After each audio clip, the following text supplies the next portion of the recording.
Hey, what's going on, everybody? Or blue sky?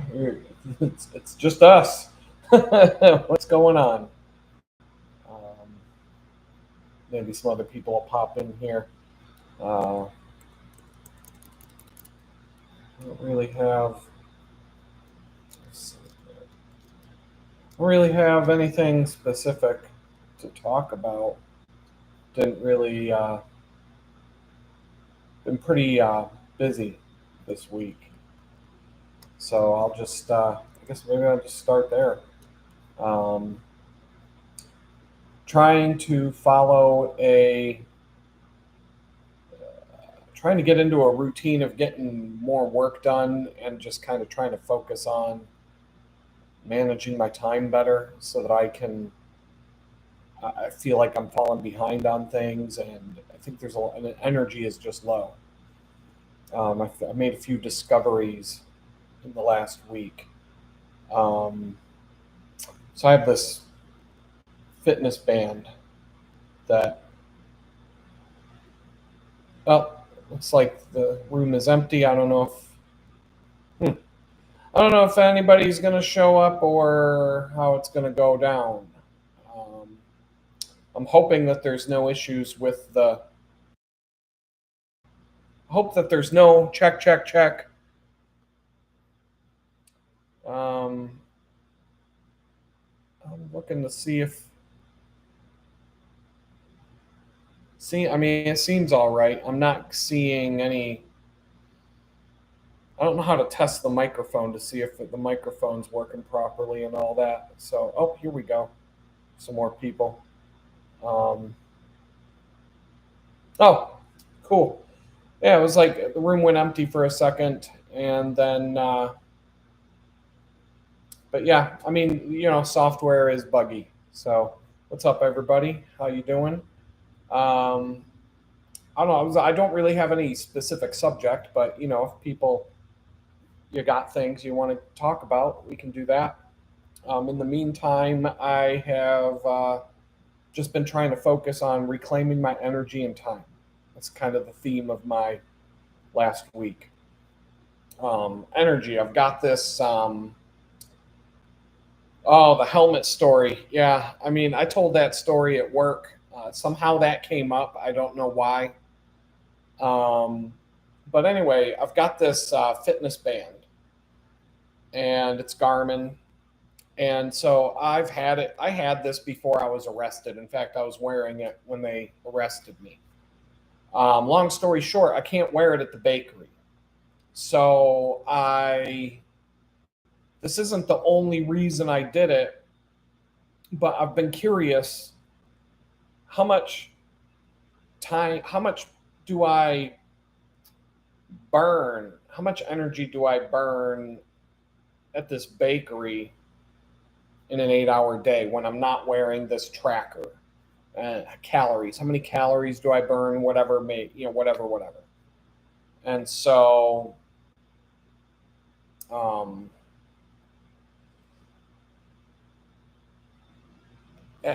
so I bought this Garmin chest strap to monitor my heart rate, which this also does. But the chest strap will also track your steps and all the other things that this watch does. And so, a couple of benefits I get out of that: when I'm riding my bicycle to work, I can link this to the Garmin app on my phone, and it'll track a bunch of things. But then it doesn't broadcast the heart rate to the bicycle computer.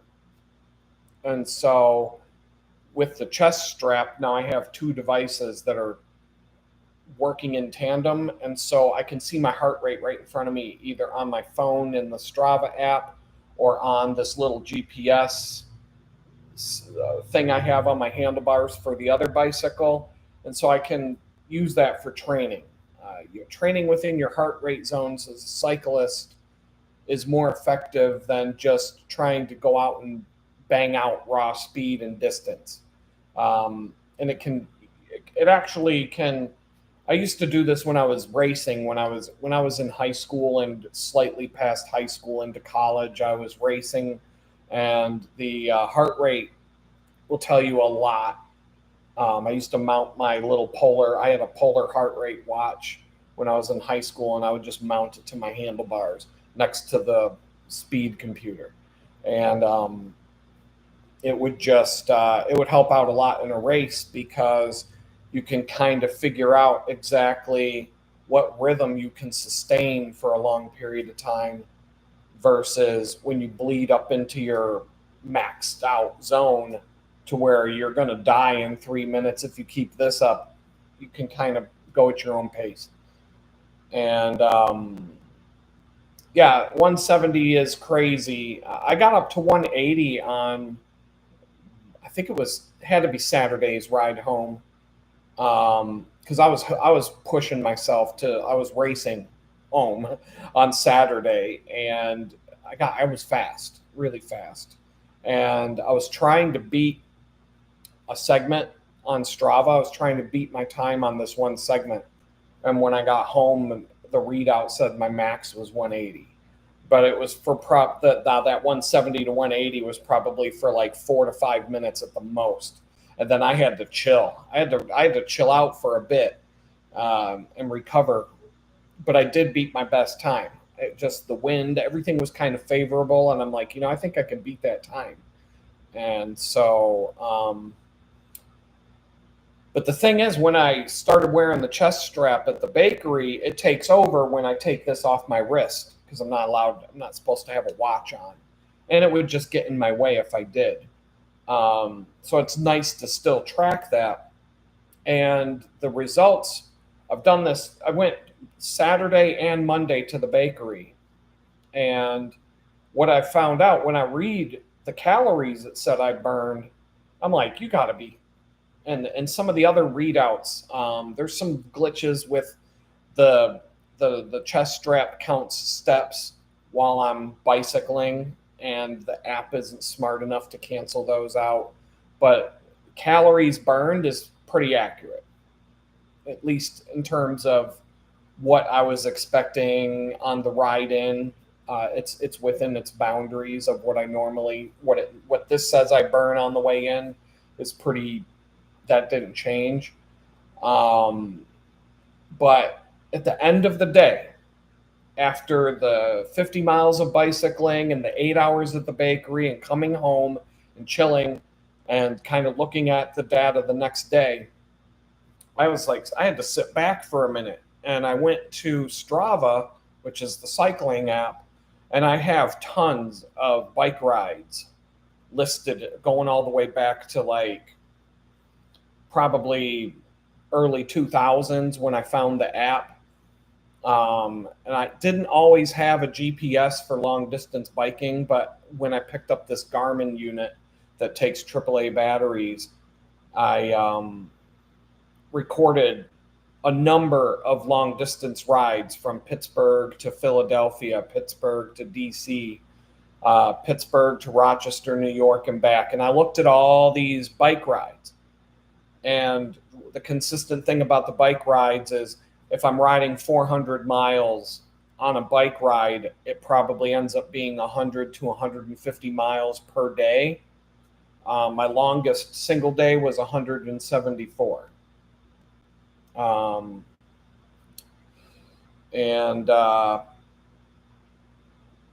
So, yeah, I see Aussie's Adam Life After Prison and JS and Jared Smith, and see some more people popping in. What's up, everybody?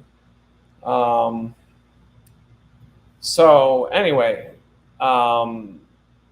these long distance bike rides were kind of like showing me that, okay, if I ride my bike 100 to 150 miles in a day, it's saying Strava says that I burn about 5,000 to 6,000 calories in a day.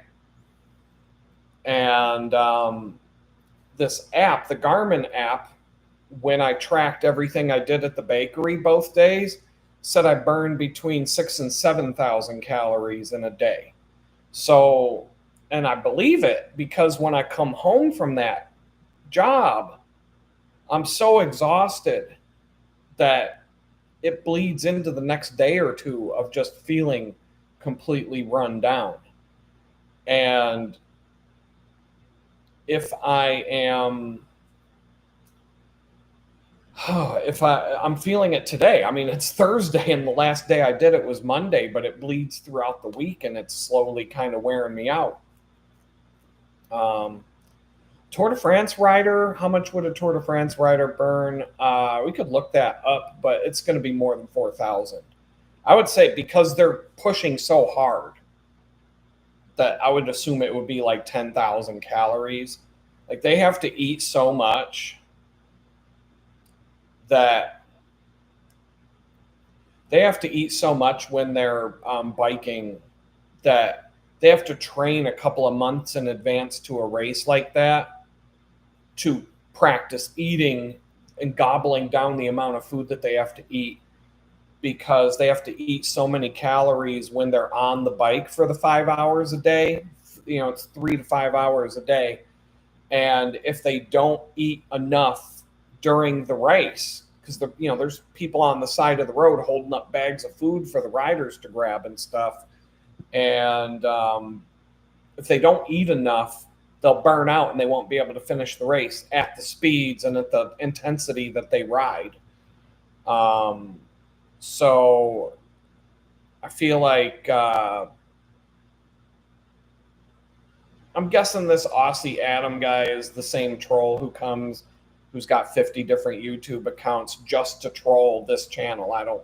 It's just like, you got nothing else to do.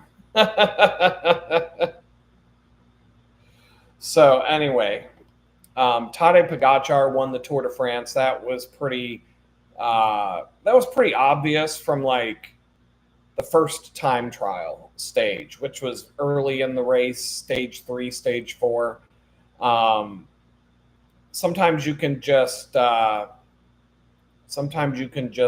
predict those things, or you can just see how people are riding.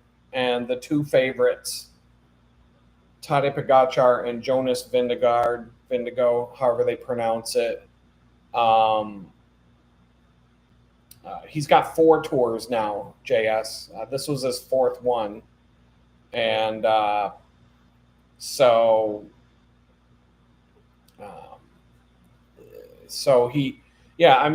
Lance Armstrong got 7 in a row. Before Lance Armstrong, this guy, Miguel Indurain, won 5 in a row. And before that, it was kind of back and forth between Greg LeMond and other riders. Some other people had a turn here and there. But it's hard to say, what's going on. But, well, that's cool then, Aussie, if you're, Aussie Adam. Life after prison. Okay, so yeah, cool. Subscribe, hit that thumbs up on the videos, do what you do. If you want to know more about what's going on, check out some videos. So anyway, I found out all this going around has to the bakery and monitoring things. It just kind of backed up what I was already feeling, but I had multiple long distance bike rides that I went back and looked at because I know generally what year and month they were.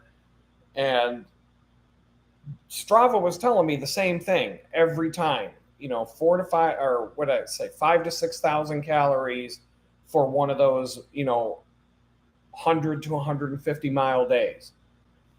Going at, I wasn't pushing myself to go at like race pace. It was more like cranking out miles, sometimes fast, sometimes slow.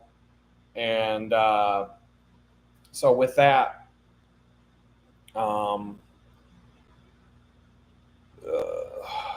out of it today. I've been working. So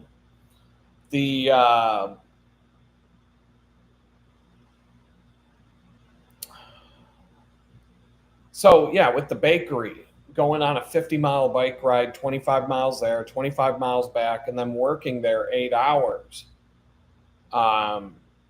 6,000 to 7,000 calories. That's what it told me both Saturday and Monday. And Monday's the harder day of the two. So I'm just going to keep doing that, monitoring that with the chest strap while I'm there, and just see what the data tells me. But it backs up how I feel. And I was kind of surprised at the level. I knew I generally burn about 1,000 calories each way to the job and back. That's what this thing's been telling me for months. It's the same distance there, the same distance home, anywhere from 800 to 1,200 calories, it tells me, and it's based on how hard I ride. If I'm pushing myself to like really lay down the tracks and move at a high speed, then it's 1,200. If I'm just cruising along without really trying and just turning the pedals like I did Monday afternoon, then it's 800 or so. But it's still a lot. I mean, I wish it was more, because then it would make up for some of the food I'm eating lately. But it's it is what it is. So, but I'm just trying to do a few things, figure out like what this job is actually doing to my energy, so that I have like some sort of measurement. And then if I change my routine, if I find a job closer to home, if I do this, that, or the other thing, I'll be able to kind of like, I'll have something to back up how I feel. Like, not only do I feel like crap, well, here's why.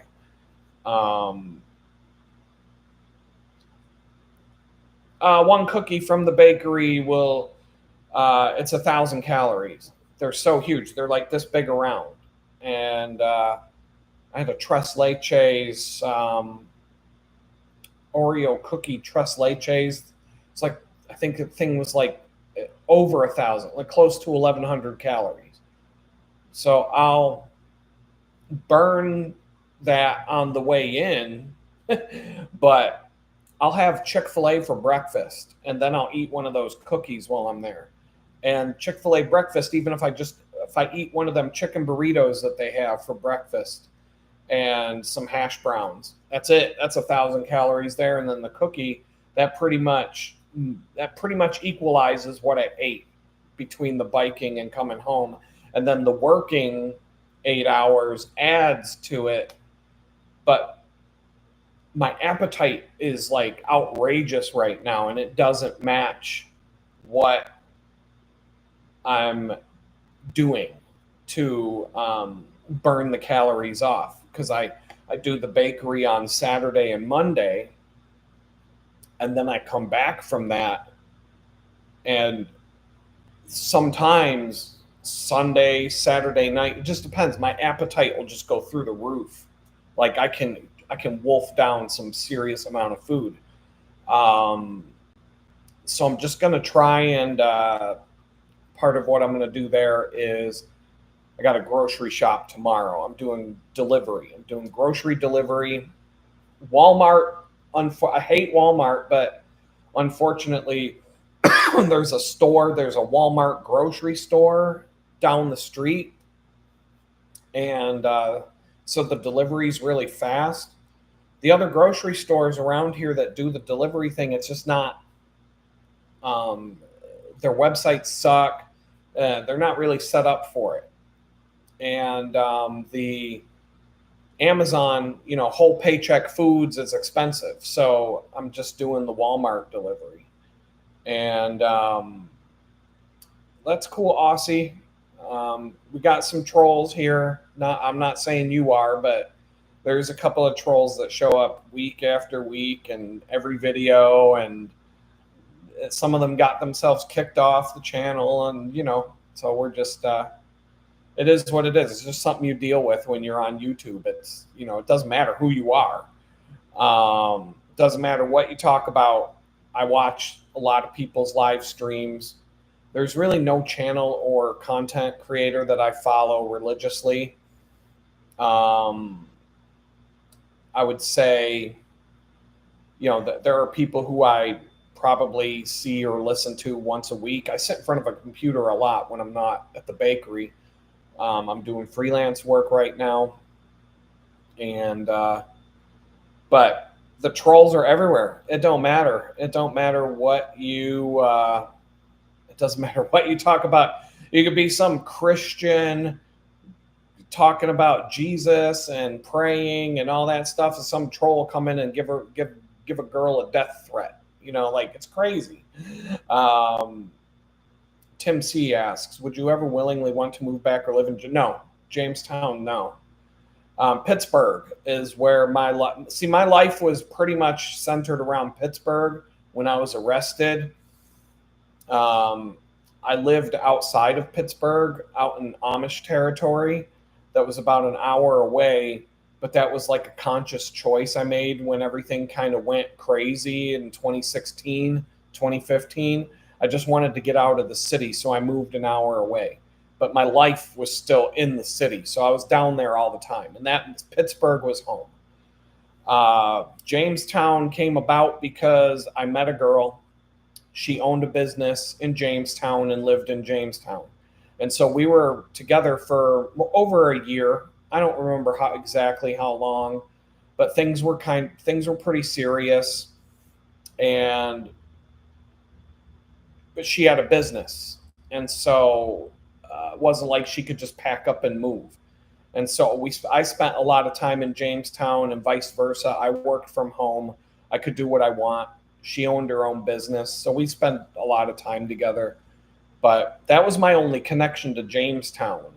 When I got out of prison, the reason I went to Jamestown is because she set up an apartment for us to live together in. But that went downhill super, super, super, super fast. And I was tossed to the curb to be homeless within a month of coming home from prison. So, unfortunately, that was my tie to Jamestown. Now, I have a few more ties to Jamestown because I met people during the summer I was there, one of which is a steady client that I'm doing work for now. So I could go to visit Jamestown and have a good time, but I'd never live there. Never say never, but I would never want. I'd never willingly do it. Pittsburgh, yeah, I would love to live in Pittsburgh right now so I can see my kids and other than winter, I would like living in Pittsburgh more than Houston. I don't I can't. I don't know enough. I haven't had enough time here in Houston. I haven't had. I can't judge a place that I've lived here since last September, and I really haven't done anything. I'm home, or I'm riding my bike back and forth to a bakery. That pretty much covers it. I don't go anywhere. I don't do anything. I'm not spending money on like fun stuff. So, I'm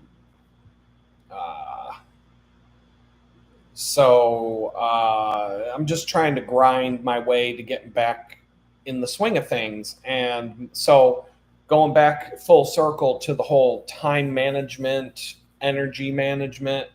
So I'm trying to take my health a little bit more seriously.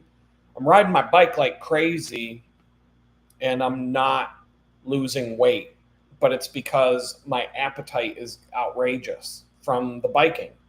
And it is the equivalent of a 100 to 150 mile bike ride each time I do it. Plus, I work at a bakery.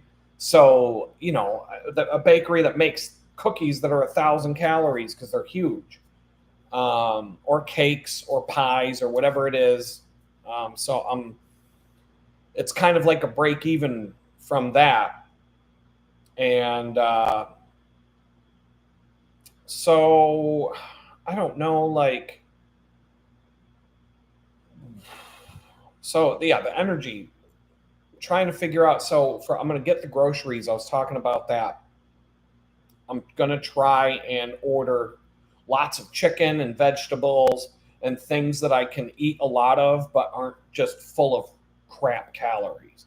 Like instead of grabbing a frozen pizza and spicing it up and throwing it in the oven when I'm feeling like lazy and I don't want to cook, I'll just take my cast iron pan, throw some shredded chicken in there, get a couple of rotisserie chickens and shred them and put them in Tupperware. throw some chicken and vegetables in a pan, season it up. That's going to be a lot less calories than a frozen pizza, and but it'll still fill me up. I'll still feel like I ate enough food to not be hungry. And so I'm going to try and just get into doing stuff like that. And but it's a slow process. I don't change these habits overnight. Also, just like I said, monitoring, like getting the data. I mean, I track my mileage pretty religiously in Strava whenever I do adventures, and I've been doing that for years. If I go on a hike, a bike ride, canoeing, pretty much, I used to go inline skating, cross country skiing, downhill skiing. All those things would show up on Strava, and I would just track the miles, just be out of, just for no other reason other than I just want to know how many miles did I go. When I was in Jamestown, I tracked how many miles I walked. It was like 590 miles I walked last year, walking around Jamestown from May 1st May 1st to the end of the year. I walked that far. Some of the walking was down here in Houston. But now that I have my bikes all dialed in, if anything over a mile, I'm getting on a bike and I'm going to go on a bike. I'm not going to walk. If I have to go somewhere that's 3 miles away, it's an hour walk, but it's a 5-minute bike ride. So it's like, what am I going to, I'm not going to walk just to save time. Jared says he's making slow cooker meals on the weekends and, fridge and freeze several times a week, etc. Yeah, definitely. I'm going to get a slow cooker. I don't have one right now. I mean, I could throw something in the oven. I could get a cast iron Dutch oven. Dutch oven. But a cast iron Dutch oven would do the same thing. You throw that in the oven at a low temperature.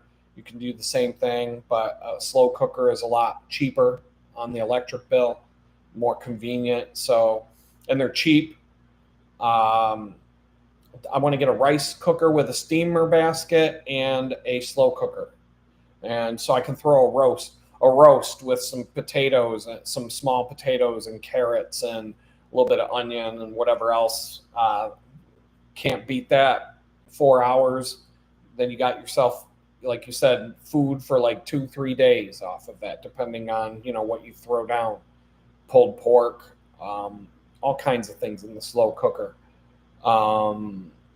So yeah, I'm one step at a time on this too. I'm not, just going to be like,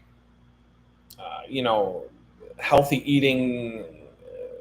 I can't just make overnight changes. I try to steer myself in the right direction, shut off some things and pick up some things. Aussie Adam says, air fryers are great. You can cook anything in it. I have never owned, I've used an air fryer, but I've never owned one. But yeah, I had a Breville toaster oven that was awesome. I loved this thing. And then they came out with one. I had like the best one they made. And I used that more than pretty much anything in my kitchen. And loved this thing. It was like $300, but then they came out with one that had it built that was like also an air fryer. And then I've gone and used a couple of convection toaster oven setups that are supposedly also an air fryer, and I didn't like the results. So I think one of those dedicated air fryers with the fryer baskets, I've had good results with people cooking in those, wings, different things. So I feel like, yeah, I don't have a lot of room in this place, so I don't want to have, especially to store appliances and stuff like that. So I got to kind of be careful about, I bought a mop in a mop bucket a week or two ago, and just finding a place to store that was difficult. It was one of those O-Cedar spin bucket mops, and just finding it's compact, and just finding a place to store that out of the way was a pain, because this place is wide open with no storage space, which is fine. I don't hate it, But it's bigger than a tiny house, but it's like a single wide trailer that's turned into a more of a open concept kind of place with 3 separate rooms, but it's not all. It doesn't have all the nooks and crannies that a trailer would have. Let's see.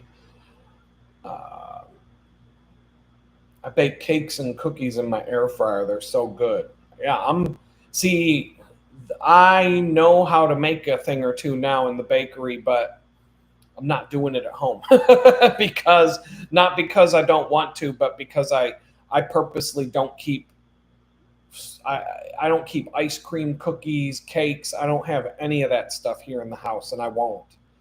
If I stop working at the bakery, different story.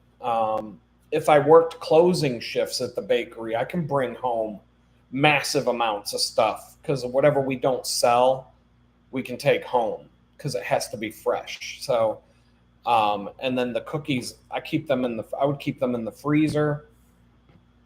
I had a huge supply of cookies when I stopped working the closing shifts, and it took me about a month, 1 to 2 months to run out of cookies because I had the freezer stockpiled at my friend's house with these things. It was crazy because I could just bring home, especially I could have my friend come pick me up or just come pick up cookies. I'd be like, hey, come on down. I'll give you a case of cookies for the freezer or whatever. And 3 closing shifts a week, I would have that freezer completely stocked with cookies.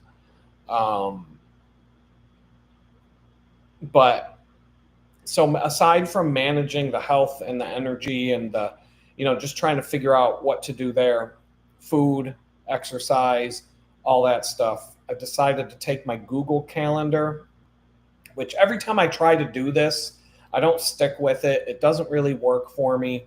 But I figured I got all these things I want to do, not just freelance jobs. It could be just chores around the house, things that I have to do. Like I have to reorganize the cables and wires for my computer, my workstation here. I need to plan on that taking 2 hours. It might not, but I need to plan on it taking that long. So all these things add up. And it's just a never-ending list, and I feel overwhelmed. And I want to try and work 20 to 30 hours a week on my freelance projects aside from the bakery, and I'm just kind of flaking out.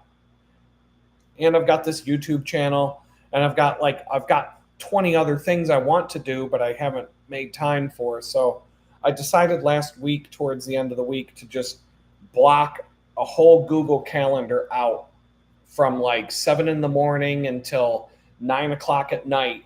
Here's what I'm doing every day of the week. Boom, boom, boom, boom, boom. And then I know that you make a plan, and it's good to have a plan, but you don't always stick to your plan. Things come up, things take longer, sometimes something takes longer than you thought it would. Sometimes, something comes up that has to be done. You got to stop what you're doing, whatever. So, one thing I had to do on Tuesday took 4 hours when I was expecting it to take an hour. But I've been rearranging the calendar every day this week. And so, at the end of the day, the calendar should show what I actually did. Here's what I did. Here's what I did. Here's what I did. Here's what I did. If I just decided to take a break and chill for a bit, it'll have a white gap with nothing in it. And that'll just be like, yeah, I went over and sat down and watched TV and eat a snack or something. And so what I'm hoping that will do is just when I plan out what I want to do next week, looking at what I actually did this week will give me an idea to kind of block things out better next week.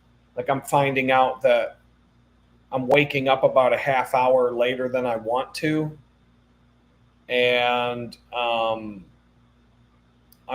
basically, here I'm looking at something right. Oh, that was today. Oh, yeah. So I'm kind of waking up. Today I woke up half an hour early. The last 2 days I woke up half an hour late. things like that. Um, I want to take an hour to chill before I start working, like kind of just have coffee, grab a snack, whatever, and then start working. And Tuesday and Wednesday, I basically just I chilled for, well, Tuesday I chilled out for about an hour and a half. Yesterday, 2.5 hours I chilled for the morning and then got started. Today I woke up early, but I got to work at a good time. So it's kind of hard to be that self-disciplined when you work for yourself, and um, when you work for yourself and you have to motivate yourself to do things and get things done. But I figure I'm never late to the bakery shift. I always, I'm never late. I was late one time because I got a flat tire and it was 15 minutes late. And when I got there, the owner was like, "Wow, I wasn't expecting you," because she thought I was going to be a couple hours. She didn't know that you can fix a flat tire on a bike in 5 minutes, but I wasn't going to be on time. Um, but if I can do that and this level of commitment to biking, getting up on time, getting ready, doing all those things, and I don't skip a beat. And there were times when I was homeless, I would have to get up when I was homeless, living in the homeless shelter, I'd have to be up at 6:30 every single morning because breakfast, I think, was at 7 or 7, something like that. It was like 6:30 every single morning. Breakfast would be at like 7, and you'd have to be out of the homeless shelter by 9 a.m. But I'd be gone right after breakfast. I'm out. Peace. I would go sit in the park, record my YouTube videos, do stuff like that, and go to the library, do whatever came up that day. But I tried not to be there. And so, but I'm just going to try this calendar thing out I'm usually not able to stick with that level of micromanagement, as Copious calls it. It's just a tool. It's just a way to help try and plan out my week so that I can see, like, here's how much time I actually have. From about 8 in the morning till about 9 o'clock at night is usually when I have energy. After 9, after I get off the video with you guys, I'm going to grab something to eat. I'm positive I won't do any more work. At the very most, I might wash some dishes or I might pick an easy chore to do, but that's about it. So I know this about myself. And so I'm like, I got to get 20 hours in on this freelance project between Tuesday and Friday. It doesn't sound like a lot. 3 8-hour days would be more than that. Tuesday, I'm burned out, completely burned out. We were talking about how the bike ride to the bakery plus the bakery and then coming home burns 6,000 to 7,000 calories a day, when 120-mile bicycle ride will burn 5,000 to 6,000 calories. So it's 1,000 calories more. And so I'm burned out on Tuesday. Sunday I usually feel pretty rough, but Tuesday I'm done. And so I decided, okay, here's the list of things I can do on Tuesdays. I'm not going to have the energy to sit in front of the computer mentally to sit and do my freelance work, but I've been doing the laundry on Tuesday. I can do like maintenance chores, like just, I had to do a bunch of crap organized because I'm on federal probation and I got to fill out this form every month. And to fill out the form only takes about 15 minutes at the most on this terrible, antiquated government website. But there's a bunch of crap I have to gather and documents I have to grab over the month, paycheck stubs, invoices, payments, things like that. They want to know everything about you and track everything you do. How much did you spend on groceries? How much did you spend on this, that, and the other thing? And so I have a system for that. So it's not hard, but I had to go and update all that stuff. And so, like, now next week, I'll probably spend Tuesday doing laundry, doing my house chores, getting the house clean, all those kinds of things. And, if I can get all those things done on Tuesday, then Wednesday, Thursday, and Friday, I can focus on the freelance and the work, like doing work, whatever that work may be, and get 3 whole days. But I want to get to the point where I don't got to go to that bakery anymore. Or maybe I narrow it down to once a week instead of twice a week and get another day back. I don't know. Monday would be the day I really shouldn't. If I'm going to work there, I got to work Monday because I'm the guy who does all the stock and the delivery. And I feel like it's kind of like one of those diversity hires. I work around a bunch of girls. And so I'm like one of 2 guys there. And so I got drafted into lifting all the heavy stuff, and I'm fine with it. It's fine. I don't care about that. But that happens on Mondays. So that would be the hard day for me to just switch and stop coming in on Mondays. Saturday, I could be like, yeah, I don't want to. Saturday is a good day for me to come in mainly because it's the weekend and I wouldn't be motivated to do work if I wasn't there. And we're not open on Sundays, or I would probably just do Sunday, Monday and just get it out of the way twice and 2 in a. So I don't know. I'm just kind of like, I know that this job, it's good, and I'm happy to be with these people. They're really great people to work with. We all get along really well. In fact, the longer I've been there, the more fun we have. It's not a bad place to be, but it's draining my energy to the point of it's the same amount of energy as going on a 150-mile bicycle ride 2 days a week. It's literally that much energy because that's what the heart rate monitor on my chest and this thing says that I'm burning in the day. And so, anyway, so that's what I'm working on. That was, 40 minutes there about just time management and energy management and trying to eat better,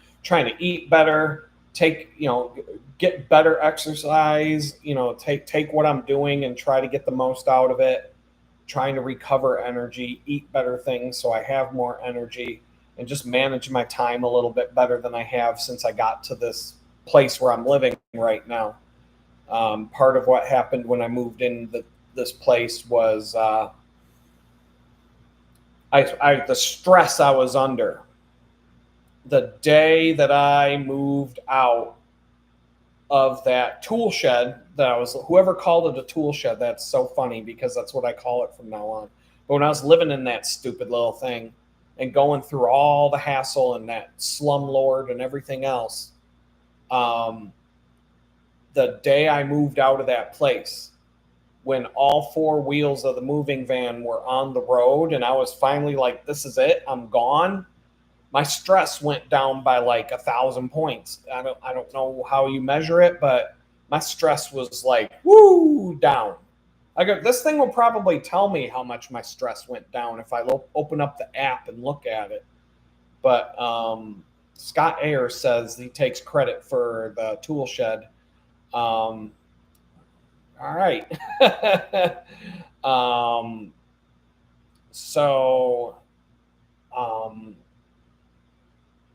But yeah, the stress, the drop of my stress when I got into this place where I'm living right now, after a week or 2, it just hit me like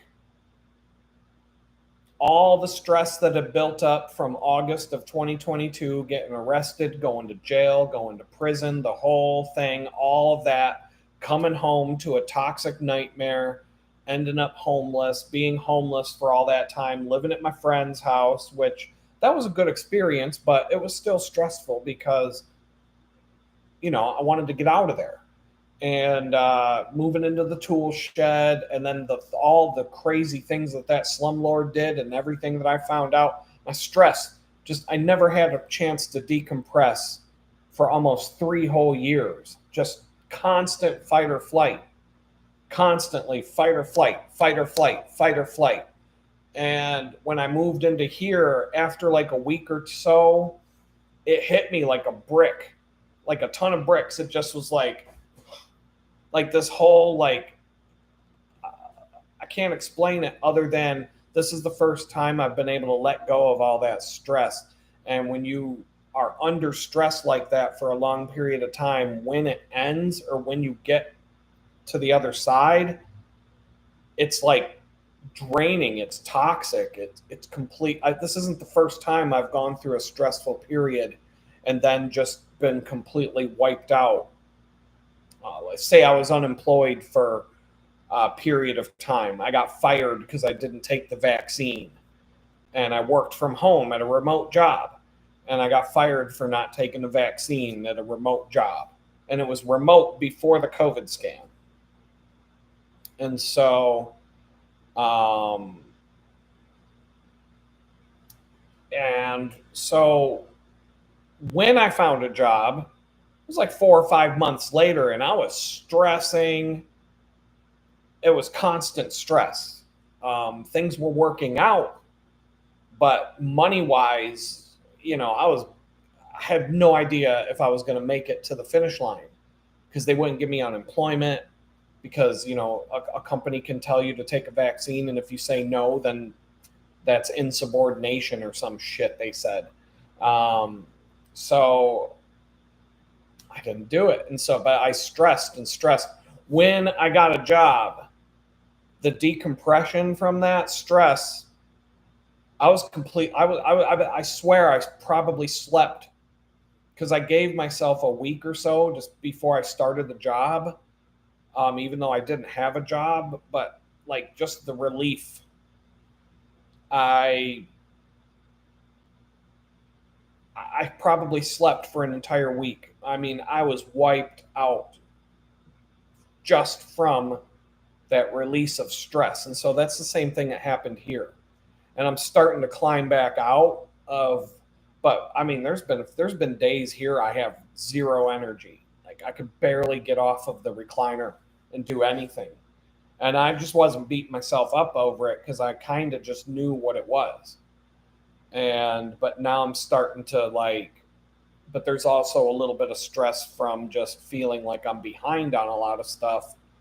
And so I got to do something to get, to make things move and shake again. And so like Blue Sky says, if I would do one day at the bakery if I could manage it. I think that's why I'm kind of getting anal about managing my time on a Google Calendar and trying to be meticulous and micromanage it for a while. I don't think I'll do it for a long time. I'm just going to try and kickstart some routines because if I can work, I've got this one client that if I can work 20 to 30 hours a week for him, I don't have to go to the bakery at all. And I've got other jobs that are on the table and other opportunities that they're not in my hands, but if I could make the time to pursue these opportunities, I would be making way more money than the bakery. And it's kind of like the bakery is there to keep Mr. Johnny Law probation officer happy.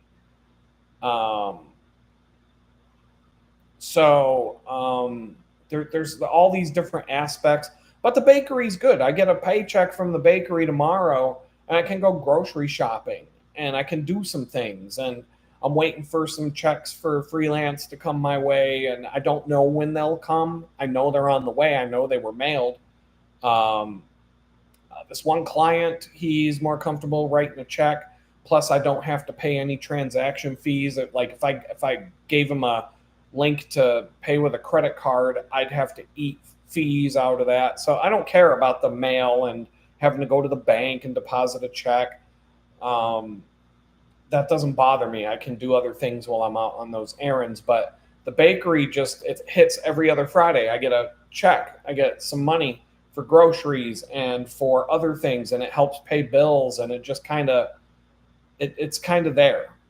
And I think I get other things out of working at this bakery, like getting out of the house and um, interacting with other human beings on and because I wouldn't leave this place right now. I'm a hermit, kind of on purpose, kind of because I'm broke. But like there is this aspect of, I was in jail and or prison for 20 months, surrounded by loud, obnoxious assholes, 24 hours a day, 7 days a week, nonstop. I didn't know what quiet sounded like. I went 2 years without knowing what it sounds like, what quiet is. Like, whoa. And then I came home to a toxic environment, ended up in a homeless shelter, surrounded by people and all kinds of rules and all kinds of bullshit, in a loud ass town like Jamestown and all this and that. Then I'm living at my friend's house with people, and he's got a daughter and he's got a wife, and the family stuff and all that. So there was always, I never had like, they would leave town for a while.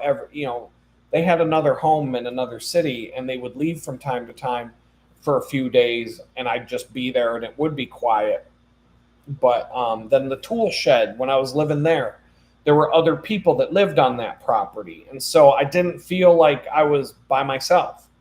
I'd have to walk every time I go to and from, I'd have to stop and have a conversation with somebody. And it wasn't like I don't want to. It's just, you get to a point where it's grinding on you and you just need to be by yourself for your own sanity.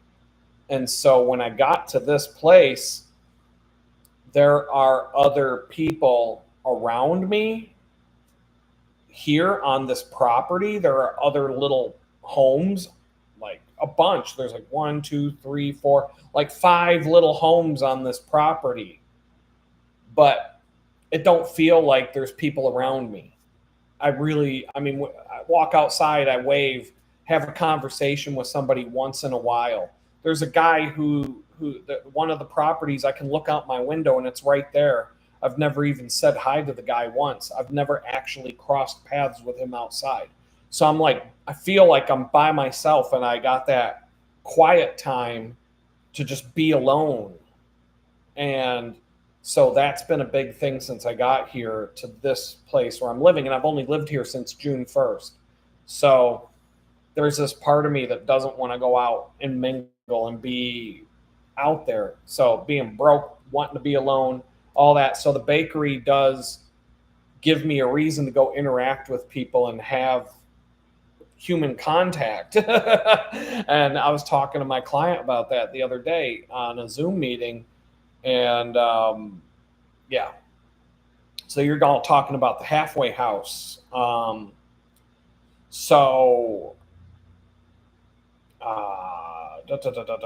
just reading through the comments here. Jared says he's sorry he's a week behind. Don't be sorry. I don't watch. There's nobody out there whose videos I watch religiously, like to where I can say I've seen every single video you ever. None of. I can't do that. There are probably, I could probably rattle off 10 people whose videos and whose stuff I pay attention to and follow. But never every single day or every video. I miss things, and a lot of it is I find stuff to listen to while I work, but I don't have to actually watch, kind of like the stuff I'm doing. Ask if I got a bed. Not yet. It's on the list. Car, bed. The cot that I have is not uncomfortable. It's like glamping. If I was on a camping trip, this thing would be badass to sleep on. It's just not for a home. But I don't have back pain. It's comfortable. It's more comfortable than beds I've had. Halfway houses though. So I never had to go to a halfway house. They sent me straight home. I could have gone to, I could have gone to a halfway house because of this like good time and all this other stuff, but the government is really slow about that crap, and they're like, well, he's going home on such and such date anyway, so who cares? But when I was homeless in Jamestown, New York, the Buffalo office that I had to report to, they were going to send me back to Pittsburgh because that's where my case was. They're like, you have no business being here in Jamestown anymore, and you're homeless. You can't get a job, blah, blah, blah. We're going to send you back to Pittsburgh. Just get ready. We're going to tell you, they were all forcing me, but they never told me when. And so like a month or two goes by, and I'm just wallowing around in Jamestown. I was still looking for a job, and I was still looking to try and do something there because I had nothing else going on and nothing else to do. So, but I kept in the back of my head, I'm like, well, am I going to find a job and then be forced to just leave? But they never really gave me an answer on that. And so I get a call from a probation officer in Pittsburgh, and she seemed like she was mad because somebody didn't do their job, I guess. And I was just, when I became homeless, I was just left to rot. Like, fuck you. Good luck. And she was like, that was not, she basically was like, I can't explain how her attitude was basically like, that was not supposed to happen to you. We're really sorry that this happened. And, there should have been options for you, et cetera, et cetera. She's like, I want to help you in whatever way I can to help you get back on your feet. And so, maybe they did do it on purpose, but, so anyway, she gave me 3 choices. She goes, you can stay in Jamestown and I'll make sure you can stay there. If you feel like you can get on your feet, if you've got some irons in the fire, if you think you can get a job, if you're almost there, whatever. You're in the homeless shelter. I told her it wasn't that bad because she goes, your second option would be to come to Pittsburgh, but you're going to have to go to a halfway house. But she said, you won't have to stay at the halfway house until, once you get a job and get your own place, there's no time. She's like, you just need a place to live, and that's where we'll put you. And I'm like, fuck no. I was like, oh, hell no. And then I had a friend here in Houston who told me I could come live with him. And the probation officers in Buffalo wouldn't let me transfer. They wouldn't even fill out the paperwork for me to transfer to Houston. Even after I became homeless, they wouldn't put in the paperwork for me to transfer to Houston. And I told the woman in Pittsburgh about this, and she's like, you got to be kidding me. She's like, I'll make it happen. She's like, I got this. She's like, which one do you want to do? Do you want to go to stay in Jamestown? Do you want to come to Pittsburgh? Or do you want to go to Houston? And all 3 of these choices were crap because Jamestown sucks. Winter's coming. It's going to be terrible. At the time, I didn't have anything going on, but I had all kinds of irons in the fire. So it was just a matter of time before I would get some sort of job. And that's where I had the most traction and things moving. Pittsburgh is my home. I didn't grow up there, but I lived there most of my life. I know people, but nobody in Pittsburgh was willing to let me crash at their house. We're all like 40 plus years old. It is what it is. Nobody had room. That wasn't going to happen. So my only option, if I wanted to go to Pittsburgh, was to live in a halfway house. And my kids are in Pittsburgh. My daughter's in Pittsburgh. My son's in Pittsburgh. I wanted to stay in Pittsburgh really bad. But I'm like, halfway house is okay, I guess, if you're in prison and you're halfway home, right? I'm like, halfway house is better than prison. I'm halfway home. But when you're living out on the street and you have freedom and you don't have, I had a little bit of bullshit to deal with at the homeless shelter, but I'm out on the street. I can go where I want. I can do what I want, generally speaking. I don't have to go back to the homeless shelter by their curfew or whatever if I want to just sleep outside tonight. I didn't have any rules to follow. Now you want to put me halfway back to prison. Halfway house is a hell of a lot worse when you're going halfway back to prison than it would be when you're halfway home, right?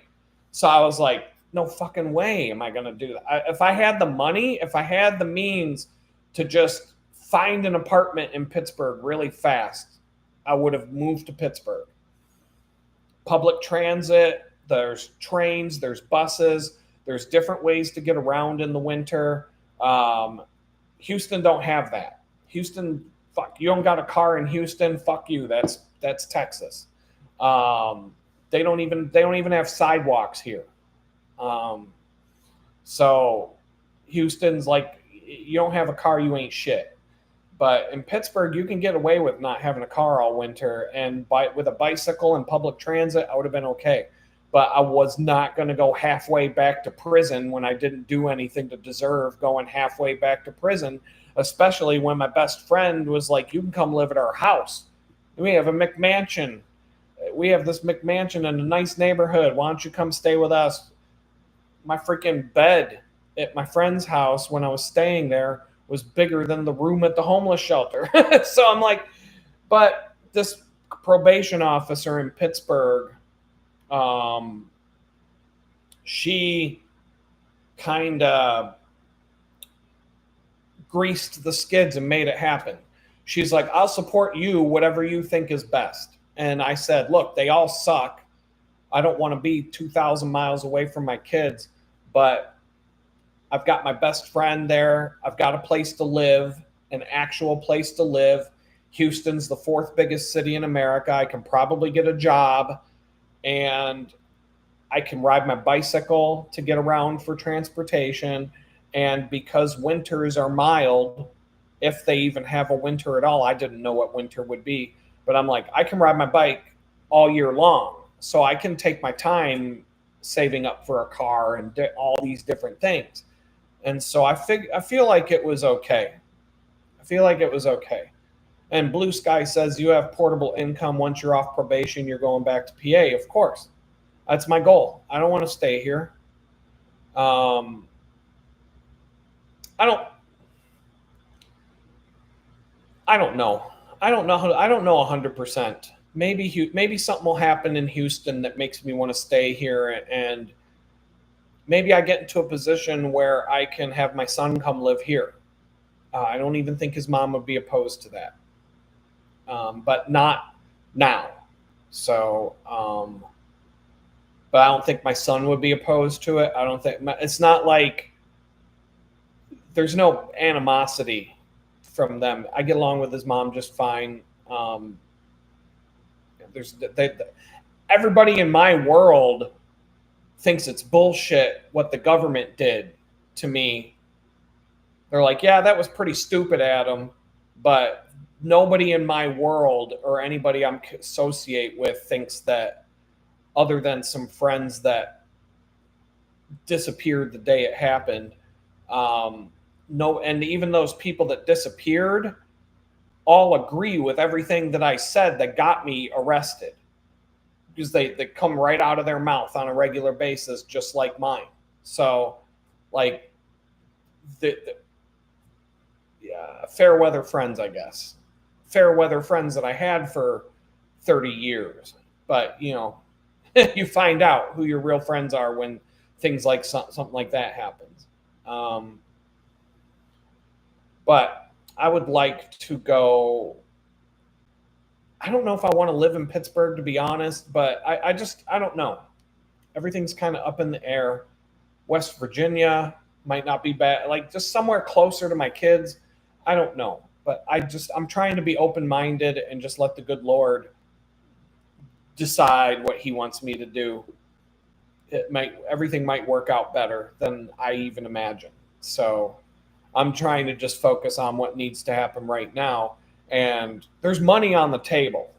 There's good income on the table right now. And I'm killing myself with the energy loss to get crumbs when I could be eating cake, you know? No pun intended. But the busting my ass to do this bakery thing has its benefits. I'm not ready to just say I'm done, but it's draining my energy that I could put towards making better money. But that better money is unstable. Like, it's freelancing for a living can be very nerve wracking. Like, you don't know when you're going to get paid. You might make a lot of money, but you don't really know when the money's coming in.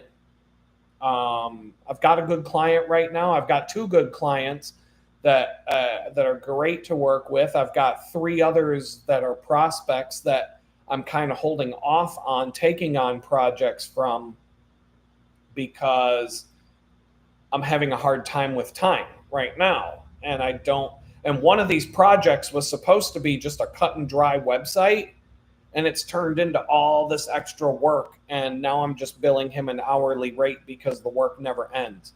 And that's awesome. That's awesome that it's a relationship like that now, that I'm helping him with a lot of different things. But at the same time, I don't want to have all my eggs in one basket. I want to be able to work on multiple clients' projects. And, if I want to put in 60 hours a week, I can't be doing this bakery thing.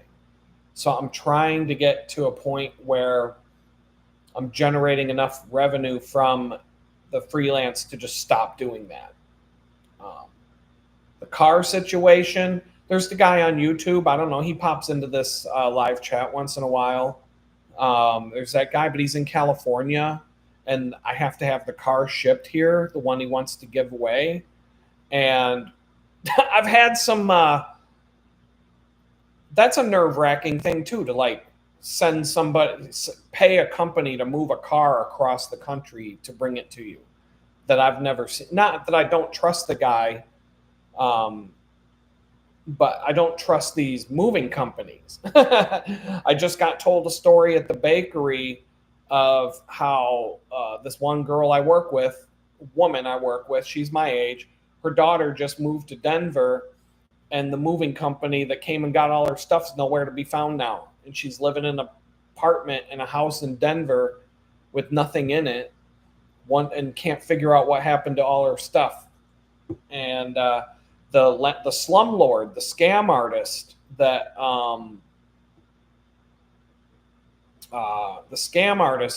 slumlord that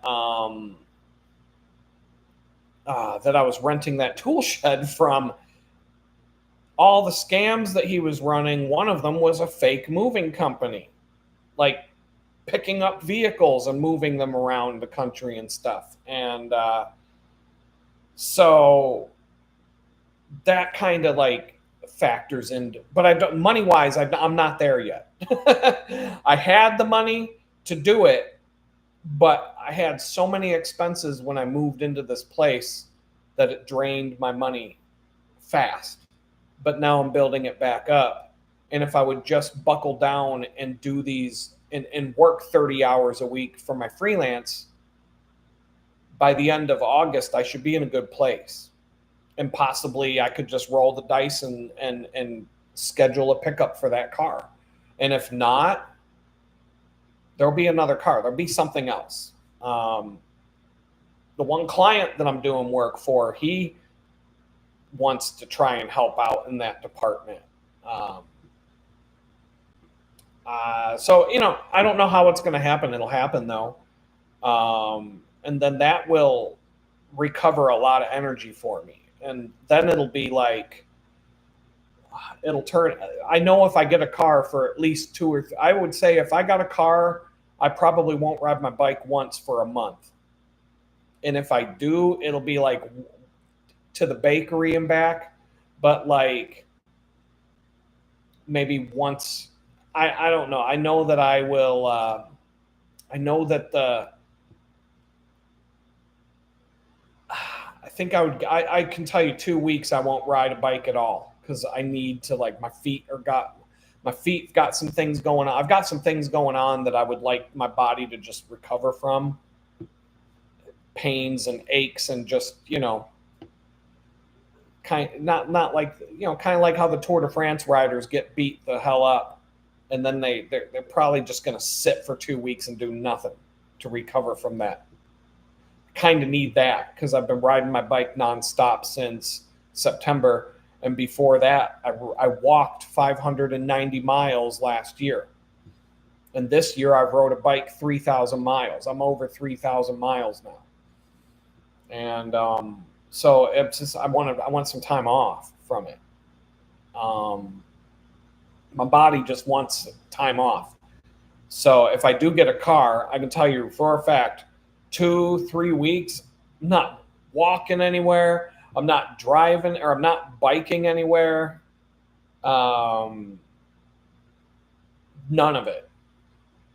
Then I will probably ride my bike. If I'm still working at that bakery, I'll ride my bike to the job. I'll do it because I enjoy it. But I definitely won't be putting in the miles I'm putting in right now. That's for sure. And maybe, like I think that's a Honda Accord that he has. I can get a cheap bike rack, roof rack for that, or even the trunk rack. You can get a bike rack for that car, and go wherever I want to go ride a bike for fun. I'm going to go Galveston for the weekend, set up a campsite, take my bike, ride around, sit on the beach, do something fun.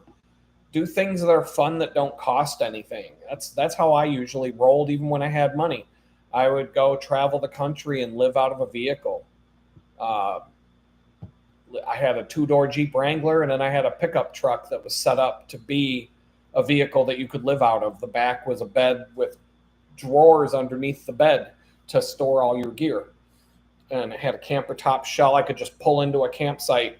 Boom, campsite's done.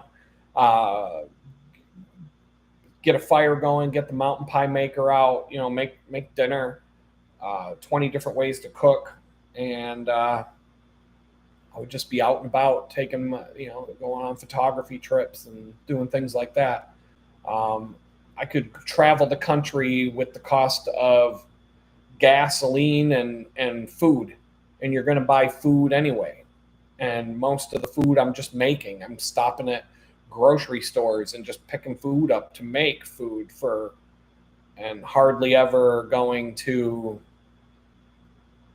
restaurants. And if I do go to a restaurant, it would, for a reason, one reason or another, or sometimes just because it's nice, fun to do. But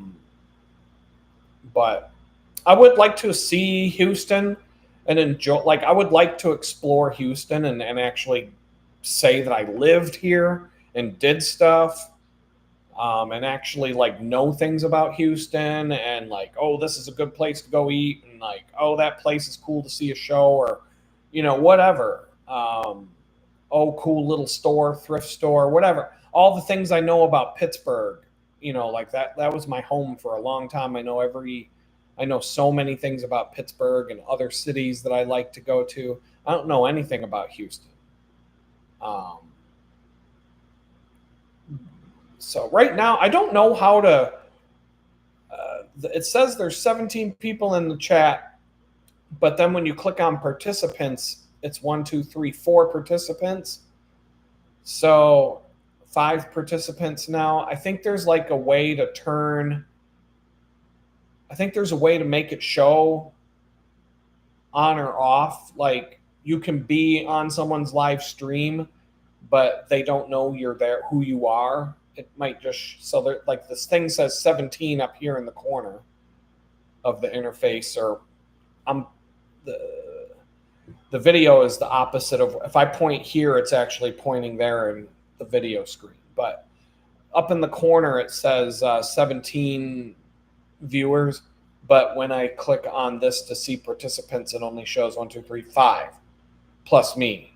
So I don't know what the difference is there, or if either of them are accurate. So that's cool. Whatever. Anastasia from Louisiana, what's up? Up to 19. Hey, everybody. The YouTube algorithm sucks. I think I have a hard time keeping track of what I record I'm doing it like maybe 1 or 2 days a week now, and then I just schedule all the videos that I record to come up like once per day, and that's why everything's like out of sync, because it just works right now. I can put a video up every day, but I don't have to do it every day. And I know I asked Grok to tell me, here's all the different things about my YouTube channel. What do you think, Grok? Am I being shadow banned by Google? And Grok was like, oh, absolutely. Because there were just so many different details that all go together that what do you call it? The chances that I'm not being shadow banned are very small. Whatever, it is what it is. They don't like it when you talk about certain things. But I recorded a video where I did a whole analysis of it, and I'm going to assume that it hasn't been uploaded yet. I have a feeling it's in my queue for things. I think I'm going to upload a batch tomorrow and put the metadata in the thumbnail graphic on them and queue them up for so I don't know what day it'll be, and I don't even know what the title will be, but there's a video where I talk for like an hour about how I'm sitting there with Grok and I actually got some details and information that I didn't even know about. Or like Grok, these AI tools are decent, but it's just a tool in your toolbox. It's not, you can't take what they say verbatim. There's the bias, like people will say, well, if you ask Grok a bunch of questions, it's going to spit back what it thinks you want to hear. And I think, there's some truth to that, but I feel like what I was reading back to myself was objective. I think it was because it was like, it could be because you're shadow banned, and it could be all these other reasons. And I'm like, yeah, some of these other reasons probably do make sense. But it was funny. It was funny to read, and it was funny to be backed up on my assumptions to an extent. And Roddy Dad says, have you tried Grok's unhinged mode? No, I don't even know what that is. I'll have to check that out. Let's see. What else do we got? Now that you're doing live streams, you should invite the Truth Tiger in. He likes to be invited on live streams. It seems to make him happy. Yeah, I would totally do that. I would like to invite other people to do these live streams as well. I've got other people once I'm in this rhythm. I guess I got to figure out, okay, what's the best way to do it? When I did his live stream, it forced me to use my phone and use the YouTube app on the phone to do the simultaneous stream, and I prefer to sit in front of a laptop. So I just gotta. One of my clients would definitely do it. He's got a YouTube channel. You can check him out. His YouTube channel is Kurt B. Johnson. If you type in his name, it'll pop right up. He's a cool motherfucker. I'm helping him build. I've got a website up for him right now. There's a video. He asked me to come on his podcast, and he's still kind of. He started doing a podcast a few years ago, and then he dropped the ball and he stopped doing it. And now he met me, and it kind of like, now he wants to get back into that. And so I'm helping him ramp up. I built a website. It's a basic website. He's writing a book. I'm helping him. I designed a cover for the book. I'm working on integrating that to his website so people can buy the book, so that it's being promoted on his website. The website links to, is pulling in stuff from his YouTube channel, all that. It's kind of, I've been keeping it behind the curtain a little bit because I want to have it. I like to pull the curtain back when things are done, and maybe that's a flaw in me. But I'm kind of a perfectionist, and I don't like to show people things like photography. I don't show people my photos until I've edited, until I've done all the color correction, sharpening, all the adjustments and all the stuff. And then I'm like, ta-da, here's the photo I took months ago. um, so, what was it? So, Kurt, this guy that I'm doing work for, you can go to his website, kurtbjohnson.com. It's right on the homepage. I'm gonna link a version of it to my channel. It's probably in the next couple of weeks. It's on my list, but I want to do an intro to it. He asked me to do an interview with him for his podcast, and I'm like, all right, sounds cool. And he's like, yeah, I've got this space we can go in, and it's all set up. My buddy so and so does it. He'll video it, and I was expecting to go into like a room with a couple microphones and a video camera or something like that. And so the day comes, and he picks me up, and he's like, all right. He's like, we're at this place called the Robert H. Jackson Center in Jamestown. Robert H. Jackson was the prosecutor at the Nuremberg trials. Famous guy. Robert H. Jackson was a Supreme Court justice, and he presided over the Nuremberg trials and was the guy who basically hanged all the Nazis after the war. And he's ties to Jamestown. And so there's this building. We walk in, and I'm like, we walk into this theater. It's a theater. Like, and there's all these lights and this big red curtain, and I'm like, I'm expecting to see Dan Rather sitting in a seat. I'm like, what the hell's going on here? And that was what his buddy set up for us to do this interview. And he has there's all these cameras. It was like a TV studio.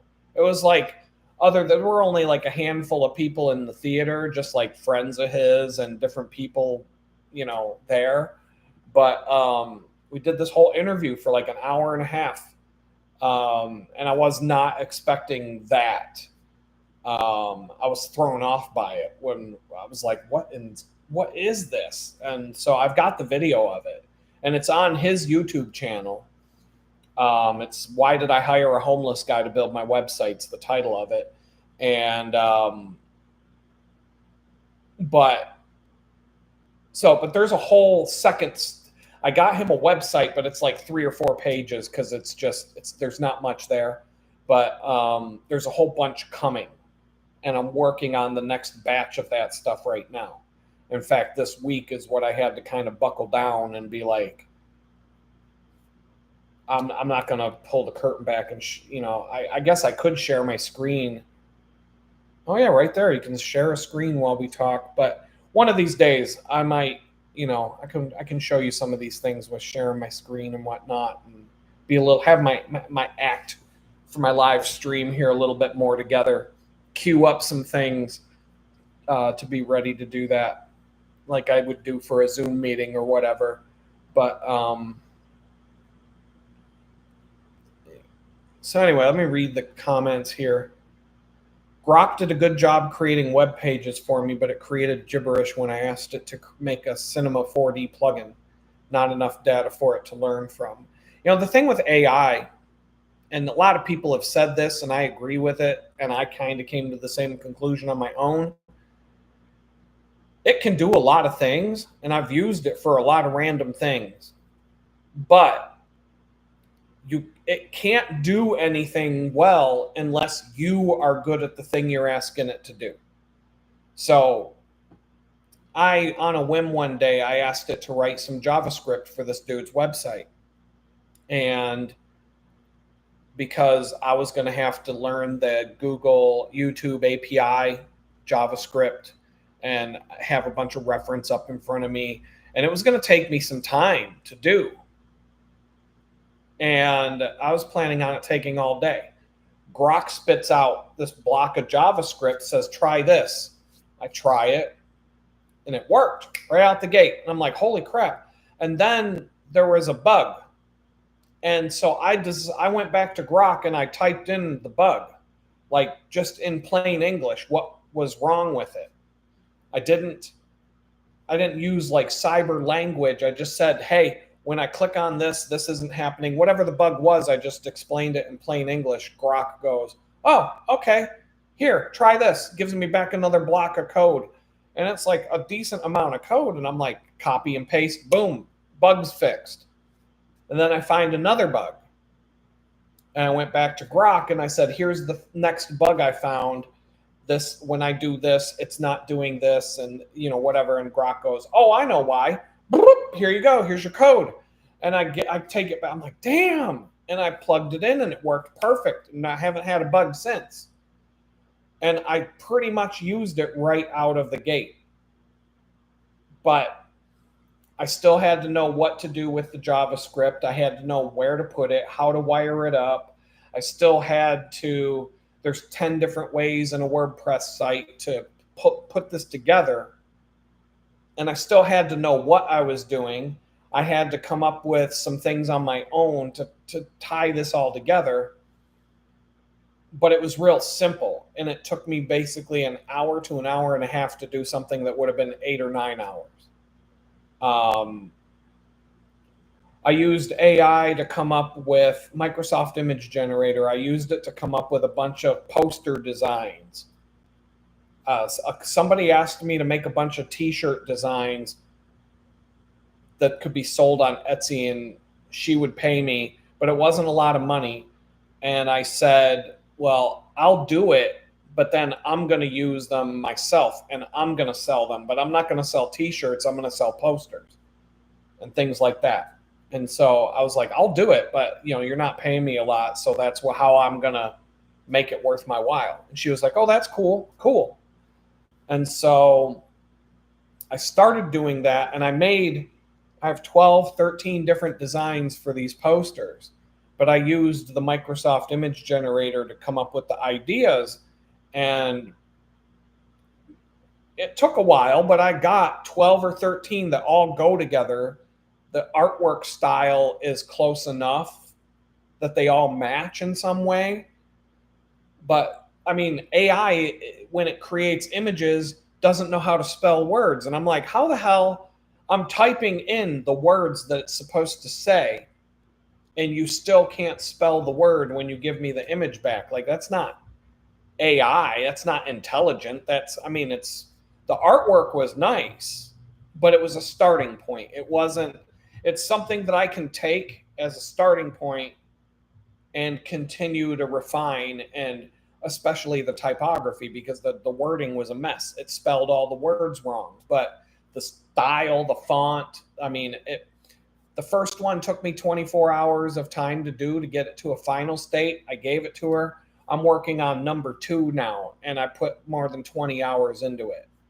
AI got me started, but it was still, each one of these posters is like 30, 40 hours of work, and anywhere from 20 to 40 hours to do one.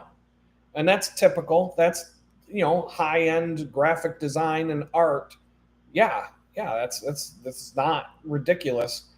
If you saw what I'm doing, you would say, yeah, I can see why that would take so long. And I'm putting my own style into it, my own flair, and I'm not copying these things verbatim.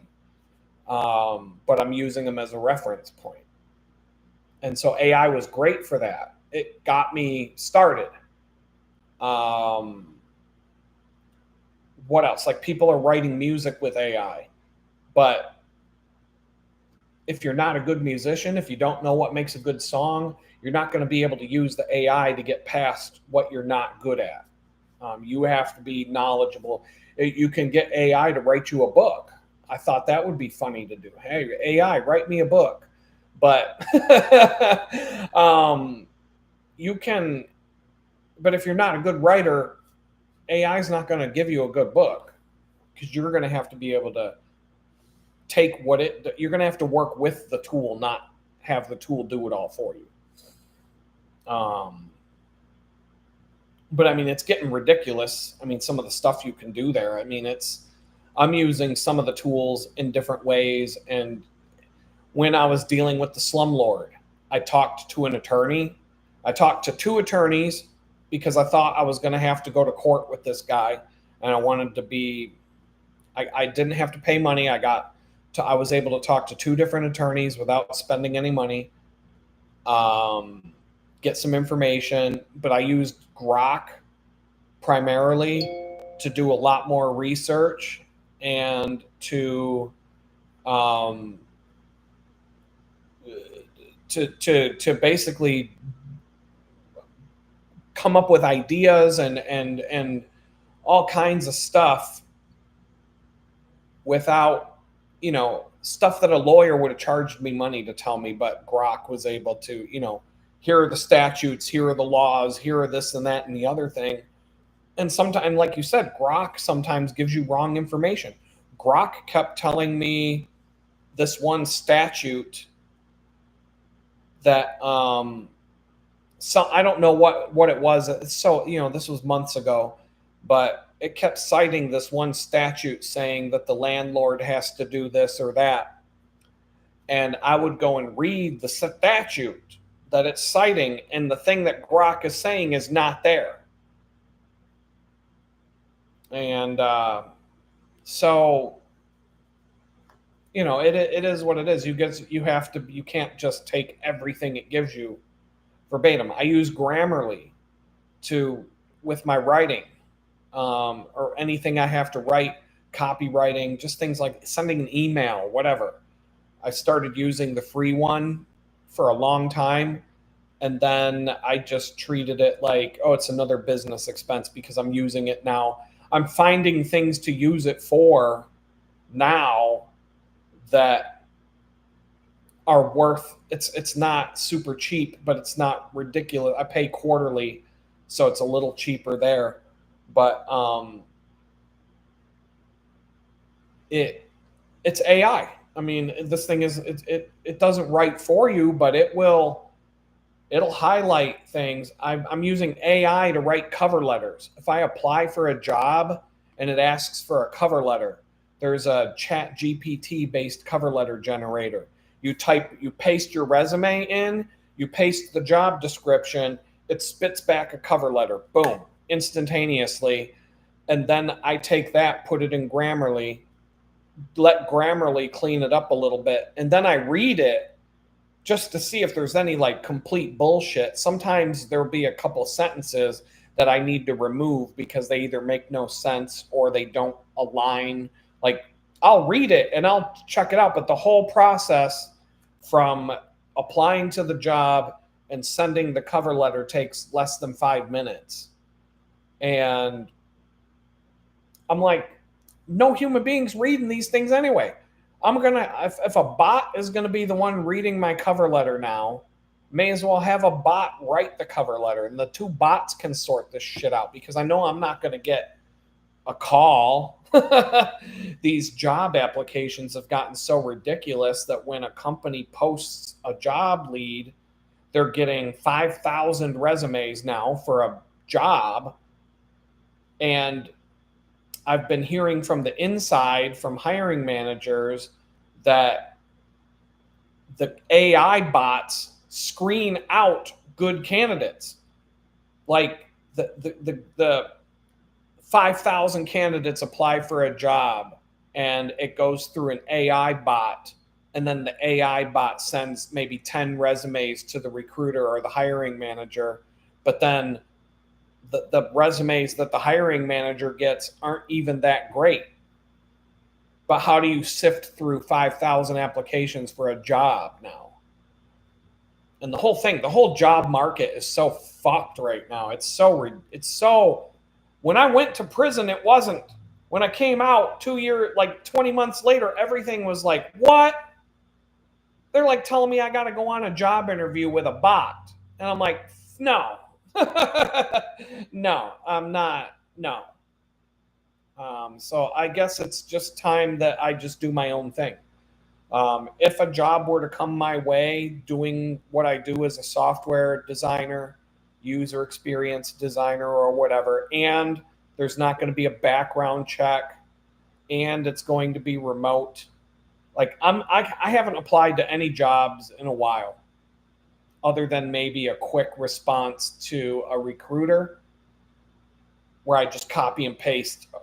I have some pre-written text. I just copy, paste, send, done.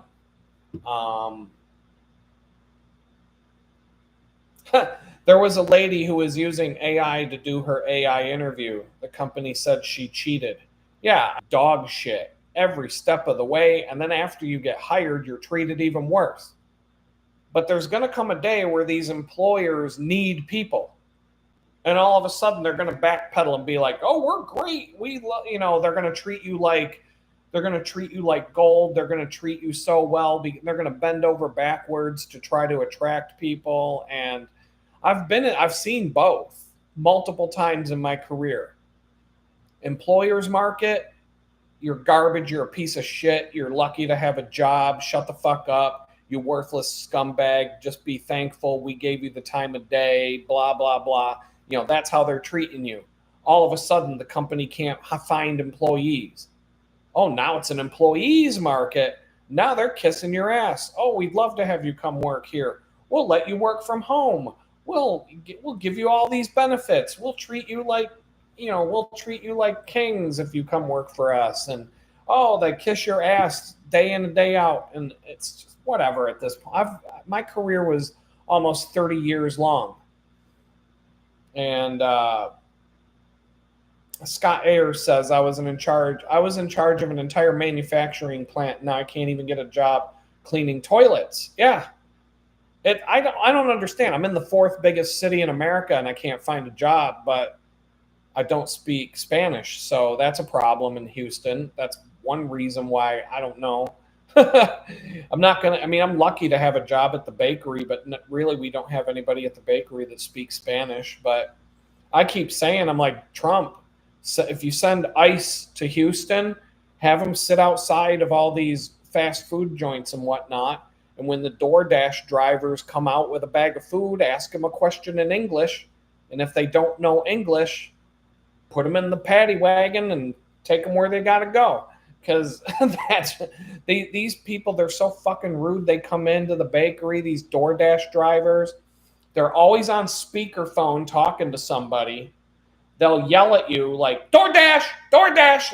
Like we only have 30 other fucking customers in here who we're serving right now. So you're going to have to wait in line. They don't like that. And none of them speak English. They just hold the phone up to you. And name right here. Name right here. Like, now, not every DoorDash person that comes in there is an asshole. We've got some that we like. There's a handful of them that we like a lot. We give them free cookies. We hook them up. We're like, they're really nice to us. They're really polite. They're friendly. We'll go out of our way to make them have a good experience. But most of them, we had one DoorDasher come in the other day, and we gave her the order, the cookies, and these are all like cakes and cookies and stuff. She takes the box and just turns it upside down and looks at it like, we're like, holy fuck, you just ruined everything in that box. So the manager goes up to the DoorDash driver with opens up the box and says, look what you just did. And so they had to make another box with all the stuff in it, give it to this fucking idiot DoorDash driver. And I'm looking at the manager and I look at her, I'm like, was it even worth your time to do that? Because she's just going to drive by that house and toss it out the window. She's not even going to get out of the car. She's going to roll the window down. She'll be driving by like 10 miles an hour, just toss the box out.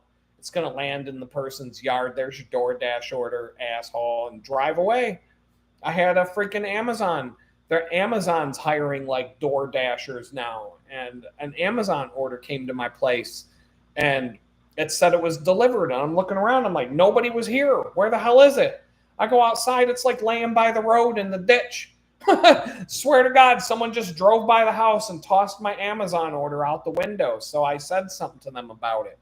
Now, 99.9% 99% of the time when I get an Amazon delivery, they deliver it right to the front door here and it goes off without a hitch. But now I've noticed that the early morning ones, like if you do one of these, like you order something at 8 o'clock at night and they tell you, oh, it'll be there at 7 a.m., between 4 a.m. and 7 a.m. or some crap.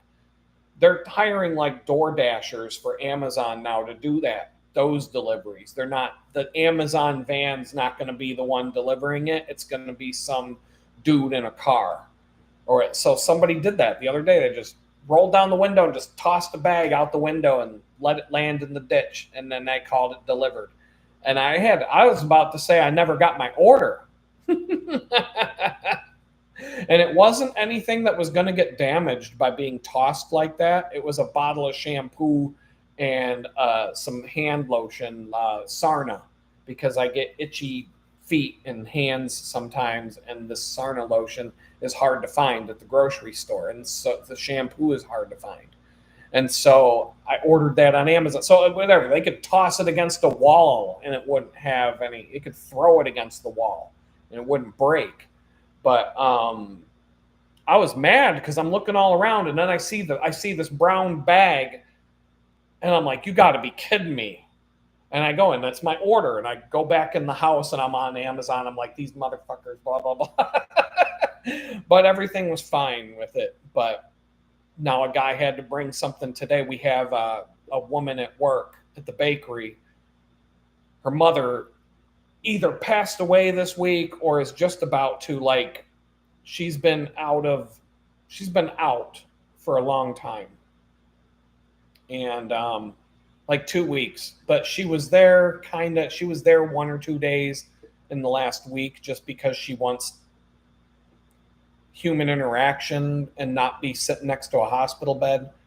But her mom's old. I don't know how old, but like, so everybody's getting together to get her this big giant gift basket full of stuff. And so I had to place my Amazon order for that yesterday to make sure that her gift it was here today.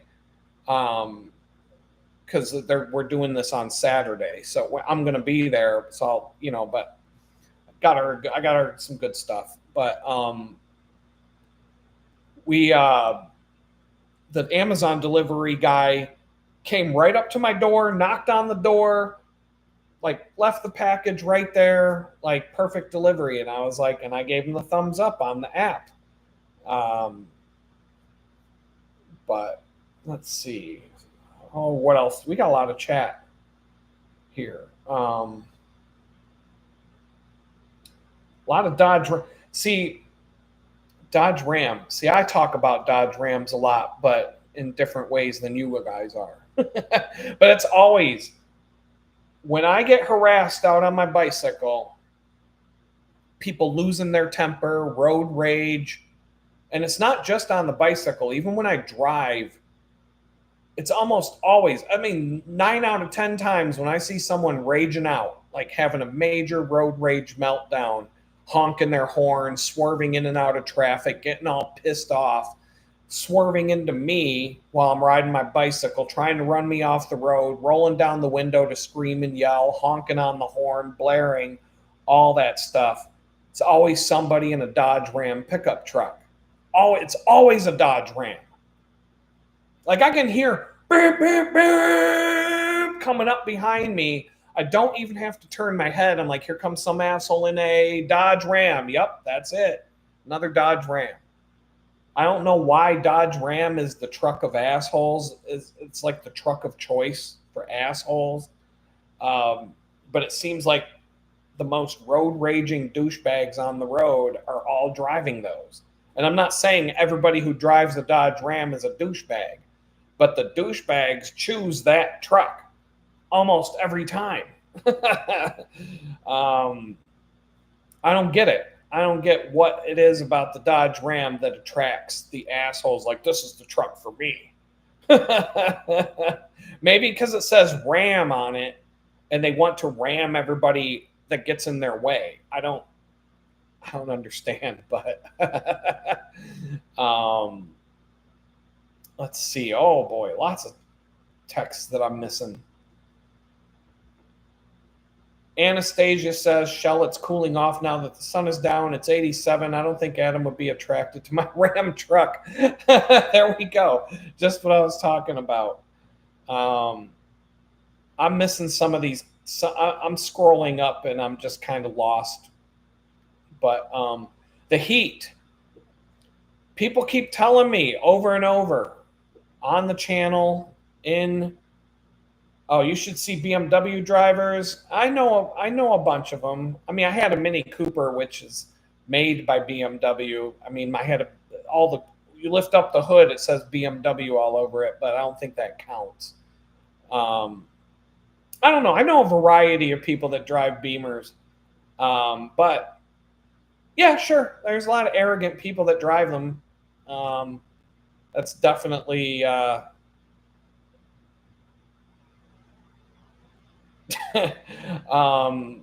anyway, the heat.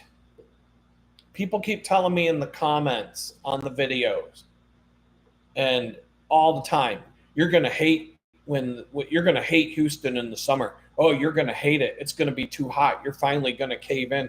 It was 102 the other day. I'm like, I don't know how. I've heard that the hottest it's ever been here is like 109, and it didn't bother me.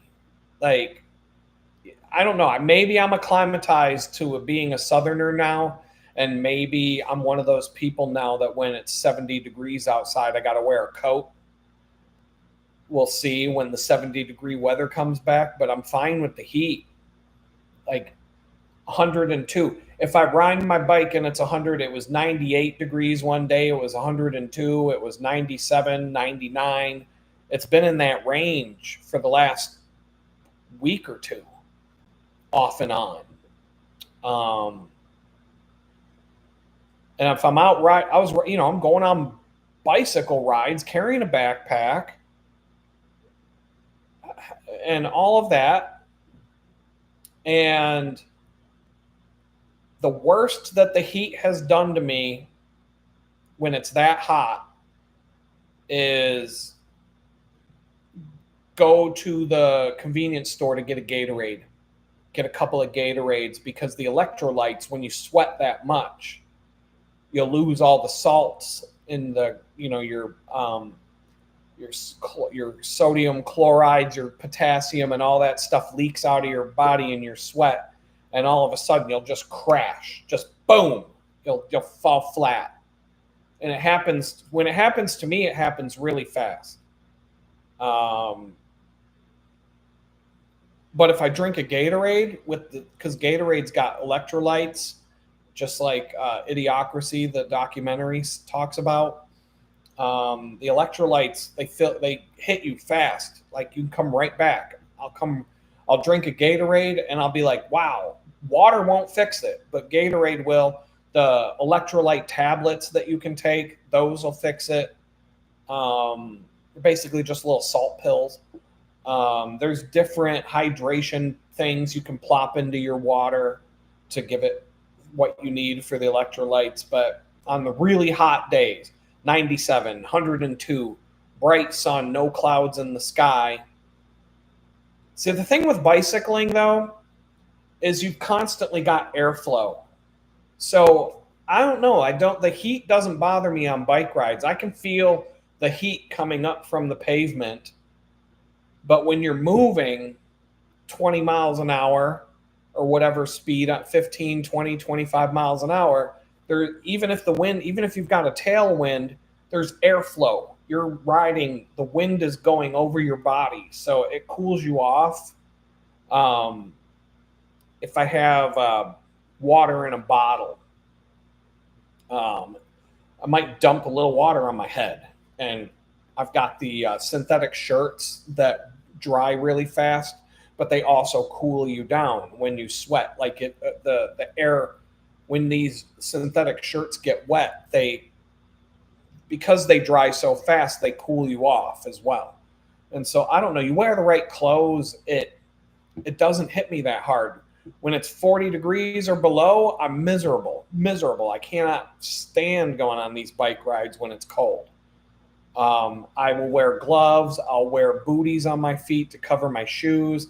I even have long pants that I can put on. I'll have like 3, 4 layers up top. I hate it. Hate the cold. But it could be 110 and I'll go on a bike ride. I think the hottest I've ever gone on a bike ride was 110, and that was in Kentucky, and I remember it well. Um, I was dating this girl that I was dating. She was the Arkansas cross country women's mountain bike champion. And it's a long story, but we went on a mountain bike ride when it was 110 degrees out and we wanted to ride around this lake. We got like a quarter of the way around the lake and we had been going through so much water. We were stopping every 2-3. We were going through 2 liters of water every, like we wouldn't even go 4 miles and we'd be out of water. We each had a 2-liter backpack of water, and I had a pump, water filtration pump that could pump fast, and so we could fill these things up quick. We were riding around the lake. We thought, oh, there's this single track mountain bike trail that goes all the way around the lake. It would be awesome because we'll never be too far from water. And we ended up just going swimming. We ended up just being like, you know what? Fuck the mountain bike. We're going swimming. And it was so hot that you'd have to dive down like 20 feet. We'd go down to the bottom of the lake and get a big rock and then just go down to the bottom of the lake holding onto a rock to cool off because it was 110 degrees out. But we were camping. We were living in a tent. We were out on a canoe doing all kinds of, like we were outside for 10 straight days. And it was 100 to 110 the whole time. That was like a record heat wave for them. So I don't know. The heat doesn't bother me. I took my son camping in Florida for 10 days. We were camping in a swamp about an hour or so north of Tampa for a bit. And then we were camping on a beach just on the other side of the state line from Georgia, not too far from Jekyll Island, but on the Florida side of the channel there. And we were camping there. There's an old Civil War fort there. It was a really cool place. But we were outside for like 10 straight days. My son was a bit loopy. He wasn't used to that level of heat. It was July, and we're in Florida, living outdoors. We went inside like maybe 3 times to eat or go to a grocery store or whatever. We went to the Florida Aquarium in Tampa. We did go swimming in a couple of ice cold springs that were like freezing cold.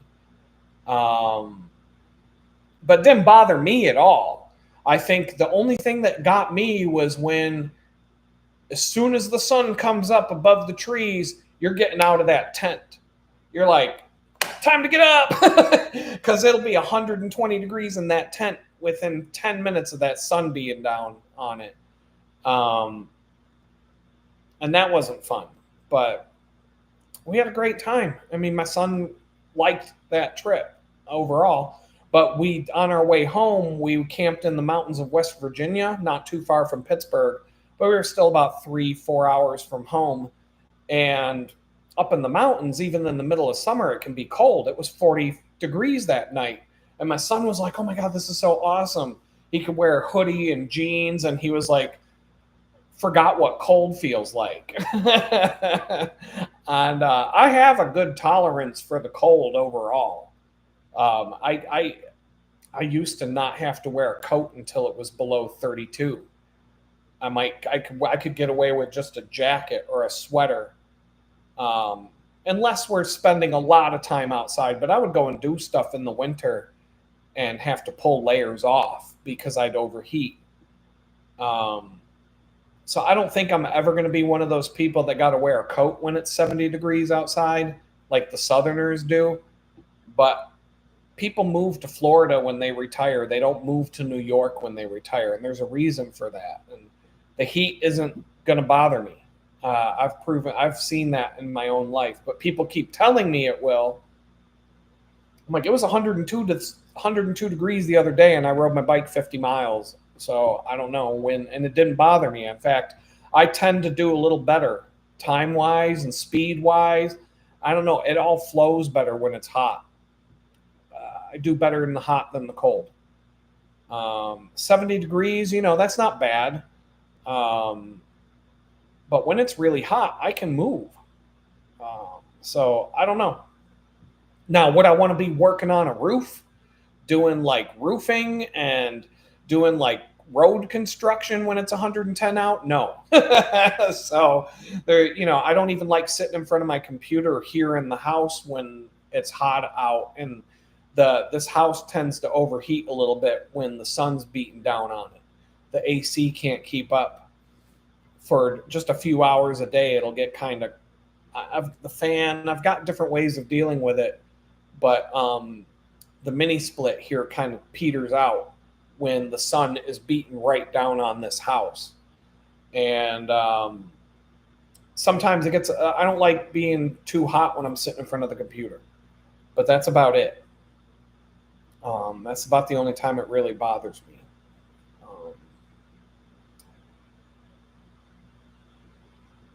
I'm just looking at the chat. I know. I might stick around for a couple more minutes. There's a lot, like 15 of us, and 1, 2, 3, 4, 5 participants.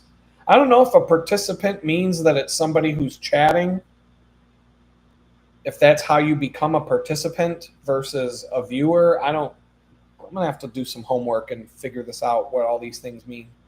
I've watched a lot of live streams. I haven't done a lot of live stream hosting on YouTube. A lot of Dodge Ram talk, but I said my piece about the Dodge Ram. It's always the bane of my existence when I'm out on the road. And I know some cool people that have a Dodge Ram, so it's not like they're all assholes, but definitely if I get honked at or harassed out on the road, which hasn't been as much lately since I moved here, and I don't know if it's because I'm taking the bike paths more because I have access to a pretty good bike trail from where I live. But even when I take the road, I haven't noticed it as much. So I don't know. Maybe there's a season. Maybe there's seasons to it. I don't know. Maybe people in Texas are happier in the summer. I don't know.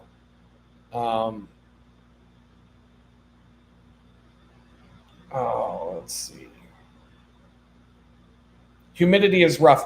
I would rather deal with 115 in Arizona because it's a dry heat, but it's also a dry cold, and that is cold. I had people here in Houston telling me I was going to hate the winter and how cold it gets here. And I'm like, I came here from New York. And you're telling me I'm not going to like, cold. Oh, Houston gets cold. I'm like, have you ever had snow up to your neck? Have you ever opened up the front door of your house to snow instead of like the air? Like, I don't know. People love to argue about the weather and whether you can tolerate our weather or not. I don't know. That's a thing, I guess. I tell these people, I'm like, go up to New York, go up to Jamestown. Jamestown, the spring, June in Jamestown, New York is the spring. July is summer. August is fall. And the rest of the year is winter. That's Jamestown. Go up there for a year and see how you like 9 months of winter, and then come back to Houston and see if you hate the heat anymore. I don't know. Arizona, Vegas, desert's cool. I went on a hike once in Las Vegas, and it was like 70 degrees. It wasn't even wasn't hot. It was like February, March. I went up into Red Rock Canyon because I just wanted to get out of the city for a minute. And I was climbing up this mountain, and I had 4 liters of water with me. I had 2 liters in a Camelback, and then I took a 2-liter bottle of water and threw it in my backpack with me. Because I'm like, it's the desert, and I don't know how long I'm going to be out there. I'm like, I'm at the top of the mountain and I'm out of water. Like that desert heat, the desert air will suck the moisture right out of your body so fast, you'll shrivel up like a raisin in like 3 hours. I drank so much water going up that mountain. And then I'm like, now what? Oh no, oh no. I'm looking, I'm out of water. And normally 4 liters of water on a hike like that, I wasn't expecting to drink all the water. And then I had to turn around, and it was probably a 2 hour hike just to get back without water. And it was kind of like you're out in the desert so you can see for miles and miles. I'm at the top of this mountain looking down, and I can see the car. I can see the rental car from where I'm standing. But it's going to take 2 to 3 hours to walk to it, because you can just, that's the thing I love about the desert, man. You can be 50 miles away from something and see it. It's right there. Be driving down the highway towards Las Vegas from the Grand Canyon. You could be 60 miles away from Vegas or however far you are and see it. There's Vegas. There's the Stratosphere Tower. There's the pyramid. There's all the other stuff. And you're just looking at it. You're driving for an hour and you're still looking. There's Las Vegas. Yep, there it is. It's right there. It's right in front of me. Yep, still there. And you're just driving along. An hour and a half goes by and you're like, man, there's Las Vegas right there. And it never gets there. You never get there. I remember you can see the Grand Canyon from 50 miles away. If you're going up from Flagstaff, you see this big crack in the ground. You're like, oh, there's the Grand Canyon. And then like half an hour later, there's the Grand Canyon. And you never actually it takes forever to actually get there. And it was like that with that car, and having to hike back to the car down that mountain with no water. And then kind of like I had a map or something. It was kind of like we weren't into like, I don't know if we had smartphones yet. I think I had a flip. I don't know. I think we were still in the flip phone transition days. I knew I had info. I had a map. I had a way to know where water could be. But I'm like, I don't want to go hike out of my way to go to where the water could be and then get there and there's no water in these, like where the water, when the flash floods come and the water pools up in the collection pools in the rocks and, in the slot canyons or whatnot. Like I want to take a chance that I was going to go on a deviation of a hike, which would have been a fairly quick hike to get to some of these. But I'm like, I'm going back to the car where I've got another 2-liter water bottle waiting for me in the front seat. That's where I'm going. I was dying when I got back to the car. I don't think I've ever been that thirsty. The desert, man. Ooh. Like Death Valley, like if I wanted to go on a bicycle ride through Death Valley, like if I was on a cross-country bicycle ride, Death Valley where it's like 120 degrees or some craziness, desert heat, I'm going to go through water like in the blink of an eye. I don't even know if I could. You have to be able to carry enough water with you, but the not having enough water would be the bane of my existence there. Let's see.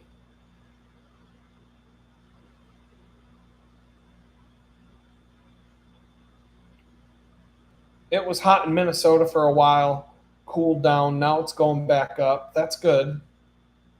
Minnesota, that's worse than New York in the winter, I think.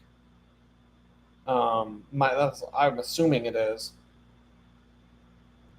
I don't keep tabs on Minneapolis that much, and the Great Lakes, anywhere around the Great Lakes. Oh, winter's awful, especially if you're on the wrong side of the lake. Erie, PA has got to be like the worst winter weather I'm familiar with. Buffalo, New York, Rochester, New York, Pittsburgh, nothing. That Erie, PA is 10 times worse than any of those. It's so bad in the winter. And Jamestown, New York is kind of due east of Erie, farther away from the lake, But all that weather from Erie kind of blows over to Jamestown, and Jamestown's pretty horrible too. I don't even know if it's that much better than Erie. And because I did spend time in the winter in Jamestown, and I always was like, "Oh, get me out of here." Going back to Mercer, PA, was good. Was like, and Pittsburgh is pretty mild in the winter compared to Erie or Buffalo or Rochester, New York. You can go on a drive between the three cities and just watch the snow on the side of the road drop and drop and drop. And by the time you get to Pittsburgh, more often than not, there won't even be snow on the ground. It does snow there, and you can get some wicked snowstorms there. One time that snowed, we got a blizzard so bad in Pittsburgh that people were skiing down the hills. People just can't. People got out their 4-wheel drives and their skis and just started downhill skiing all over the city. It was hilarious. There's a lot of videos from it on YouTube if you look into it. It's Pittsburgh skiing. During the blizzard, you might find all kinds of funny videos of people skiing during the blizzard a few years back. Oh,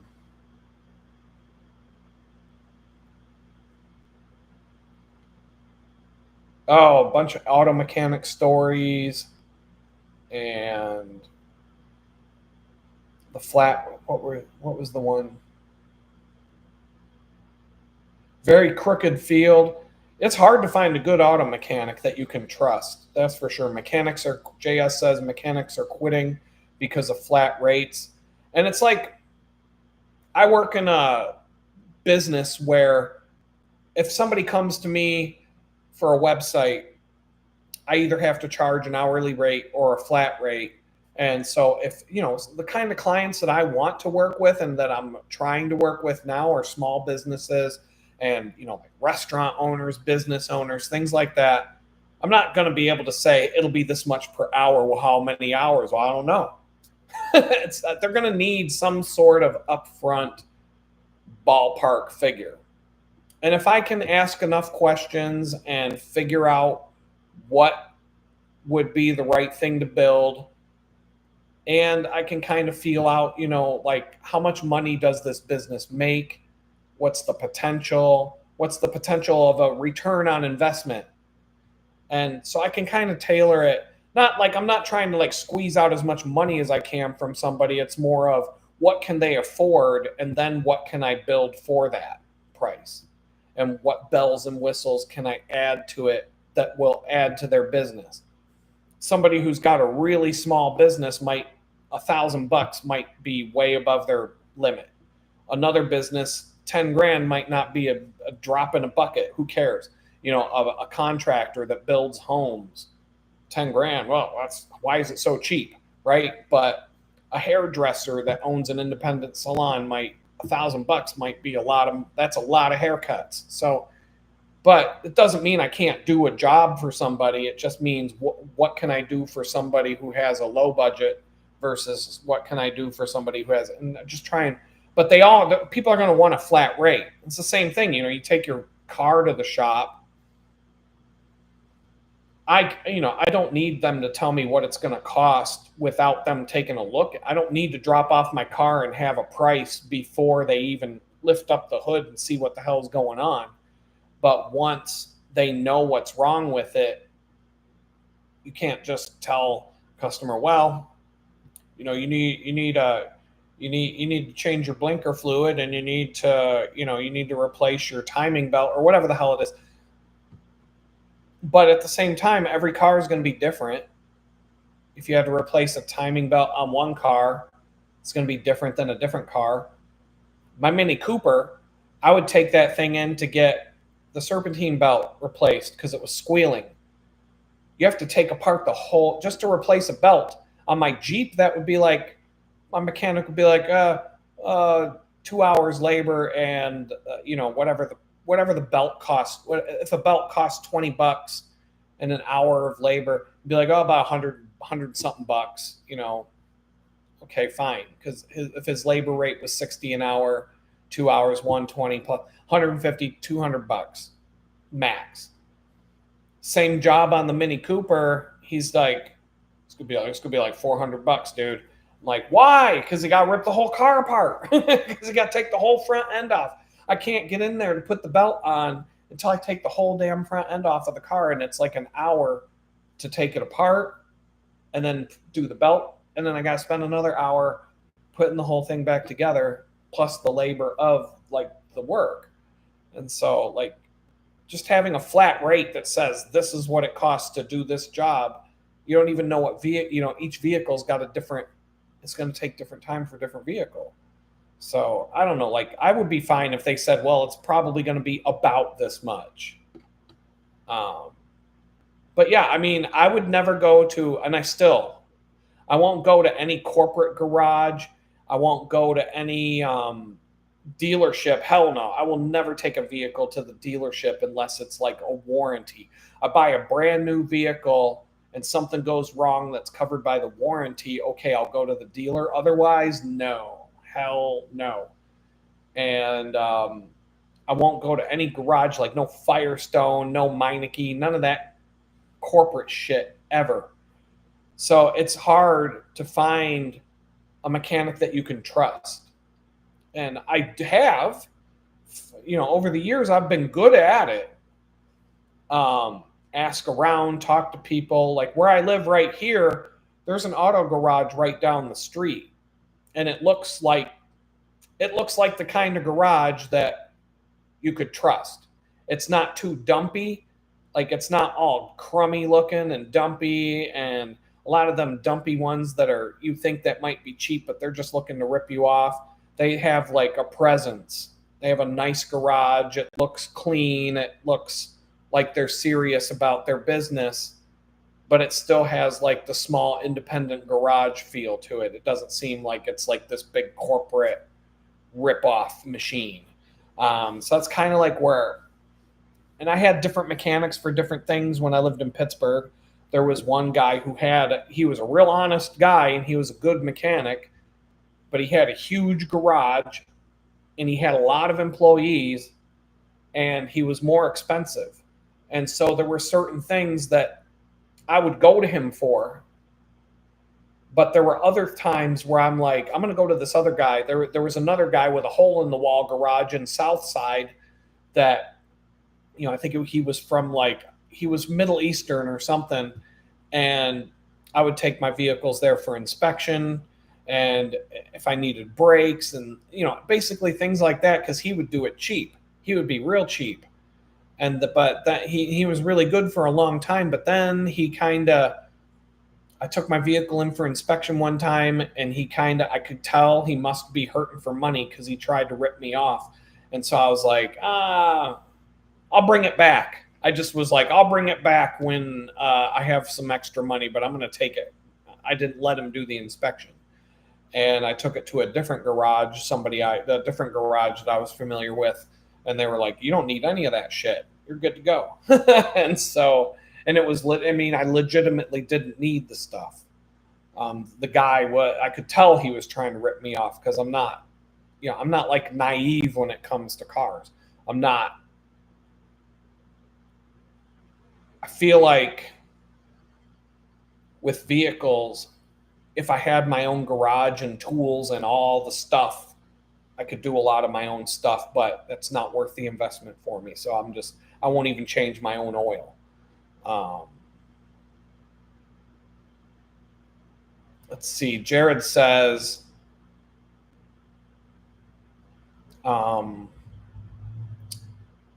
there's so many comments.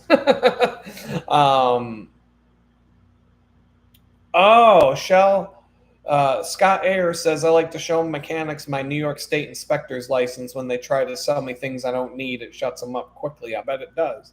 I don't know what the stream record is. Other people are keeping track of that. That's cool.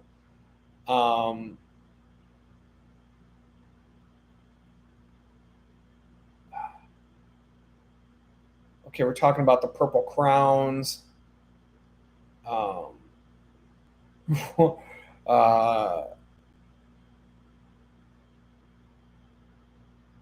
Scott Ayers, Adam, I tried freelancing 3D modeling jobs years ago, but they kept asking me to tweak things for free. So I stopped doing that.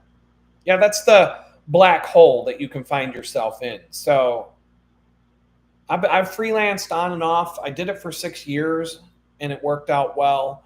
And then I went back to the working world, but I did a whole different career change after that. And now I'm doing it again. So the thing I can say to that is, like I said, there's two ways to do it: hourly rate or a flat rate.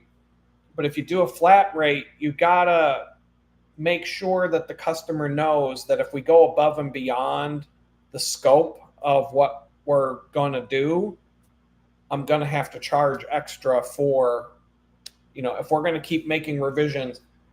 Most flat rate design jobs will have a certain number of revisions, 2 revisions or something like that.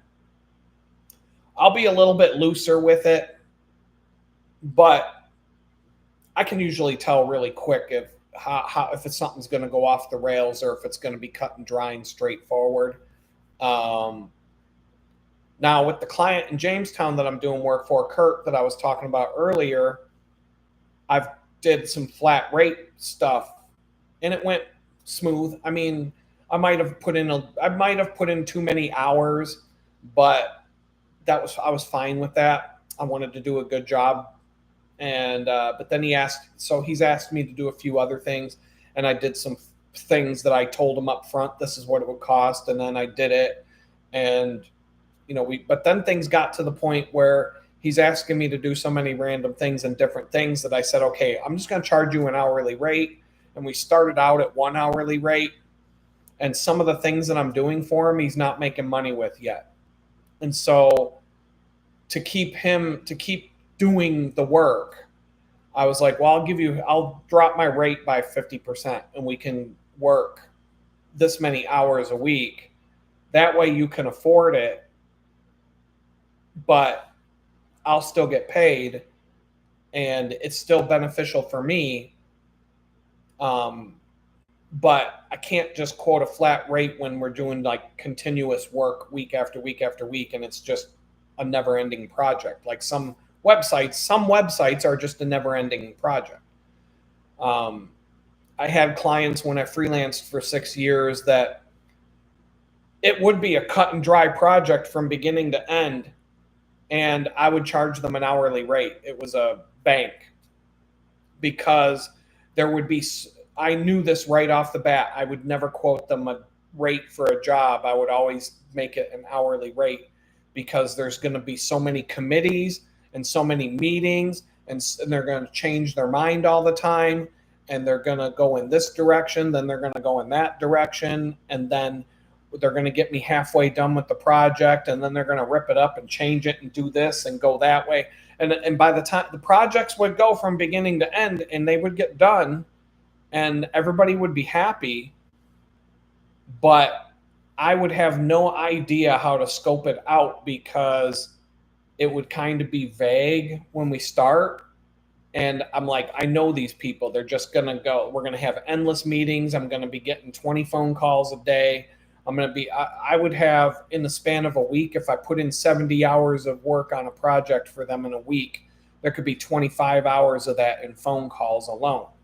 And so just between the meetings and the changing of the minds, and we like it, but we showed it to this committee at the bank and and this doesn't work, and we got to change all this around, and they have a new logo that they want to use. We have to do that whole thing over. And just, it was always like that with this one client.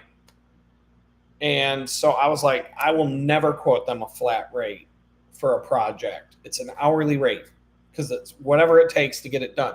And they're a bank, so they got a faucet. They just turn, money comes out. They make money out of thin air. You deposit $100 in the bank. They lend out 99 of it. And then that gets deposited in another bank, and they lend out $98 of that. So they only have they have $10 for every, you deposit $100, they lend out 90 of it. And so on, they make money out of thin air. So like there's never ending supply of money at the bank. So I didn't care. and they didn't care. They never batted an eyelash at these invoices. But then I would work for another customer, and the customer would just be like, just go do it. Show it to me when it's done. And it would be like that, cut and dry. Like, they would not hem and haw and make all kinds of changes. I could be like, this is what it's going to cost. Okay, do it. Go do it. Come back. Oh, that's great. Maybe there'd be a text change or a small tweak or a small change to be made somewhere, but we love it. That's great. Thanks. Send us an invoice. That cut and dry, I can do a flat rate for sure.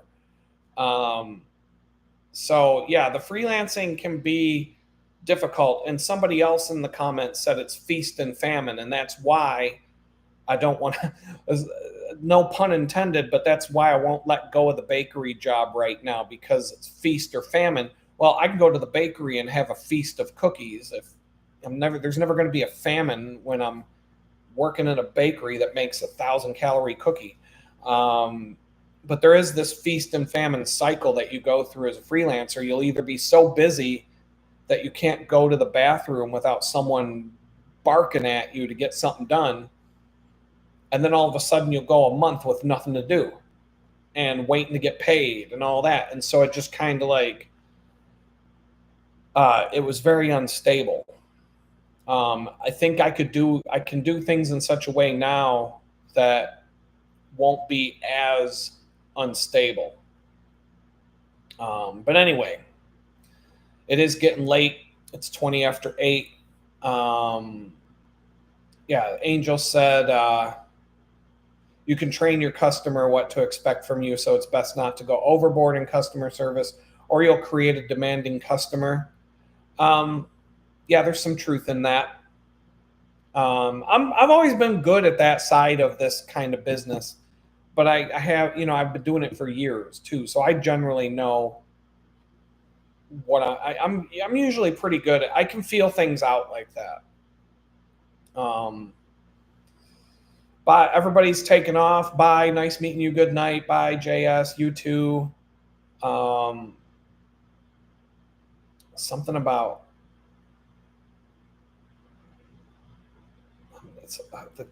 the comments went by too fast. Yeah, a lot of car talk. I'll be part of the club one of these days. Getting myself a car, one way or another, it'll happen. Maybe by the end of August, I'll have enough in the bank to make something happen. Because I'm pushing myself harder this month.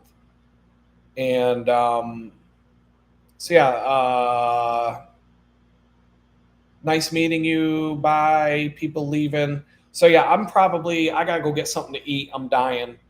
And but it's been fun talking, chatting.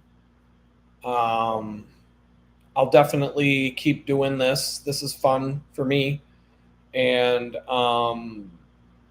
I will try to line up some people to come and do this. I've got 2 people right off the bat that would come and do a live stream like this. No problem. I got to figure out whether I use StreamYard or like what tool to do it with, or how to do it through YouTube Studio or whatever. I don't know if I can tie Zoom into YouTube so that it can feed the video from Zoom. That would be perfect because Zoom's easy, but whatever, I'll figure it out, and we'll go from there. I've still got other ideas, things I want to do, and Scott Ayer says good night from Rottenchester. Peace out, Scott. Yeah, definitely. Summer's over, I bet. I know on August 1st in Jamestown, it was 40 degrees, and I was in a sweater. I was miserable. July was nice. It was hot all month, and then all of a sudden, bam, here comes fall. And so, yeah, good night, everybody. I'm going to get out of here and go grab a bite to eat. I think I'm done for the day. And but thanks for showing up, and we'll keep this going. And if you didn't jam on the thumbs up button, that would be a cool thing to do. And because that helps with their algorithms. There's definitely a troll that shows up every time I post a video on the channel. There's like a thumbs down within 2 minutes. Not even enough time to see if you like the video or not. So the more of those, the more people can bang a thumbs up there. That would be good for the algorithm. But I don't think those thumbs down really kick your channel. It has more to do with the stuff I say and about 20 other reasons. So, but there's an ebb and flow to this stuff, and I don't know. I'm just gonna keep going one day at a time and see where it goes. But thanks for coming, and no, it won't tell you who thumbs up or who thumbs down, Angel. I don't need to know. It's not like I'm not losing sleep over that. It's just something I noticed when there was that one guy who kept coming up with 20 different accounts to troll and leave these troll comments, and I booted him off. And then all of a sudden, because I don't have a lot of traffic, so things stand out in the analytics. Right at that time, all of a sudden, the ratio was different. And I'm like right back to that moment. And because of the thumbs up, it was like 99, 97 to 100% thumbs up for every video. Even if it was only like 10 thumbs up, there wouldn't be any thumbs down. But now if you get like 1 thumbs down and 5 thumbs up, it's the ratio's jacked. And so, but there's somebody who I've noticed it. I'm not obsessive about it, but I'm sitting in front of a computer. When the video goes up, I've noticed that the video might be up for 3 minutes. Somebody's already given it 1 or 2, sometimes 3 thumbs downs. And I'm like, it's that guy. It's gotta be somebody's really obsessed with being a troll I don't know why, because somebody's mad about what I did to get in trouble, or somebody personally has a vendetta that maybe it's somebody I personally know, whatever. But whatever it is what it is. It's something you do. It's something you deal with when you're on YouTube, and it's just the way it is. Trolls are everywhere. So, and I'm not innocent of being a troll. I went to federal prison for being an internet troll. So if anybody knows about trolling, I'm a professional troll. I mean, I did time for being a troll. So, so I'm not going to sit here and take the moral high ground and say I would never do something like that. But whatever, I'm not going to lose sleep over it either. So with that, I'm going to say peace out to all of you. Thanks for coming, and hopefully we do it again next week, and we'll have a good time. Later.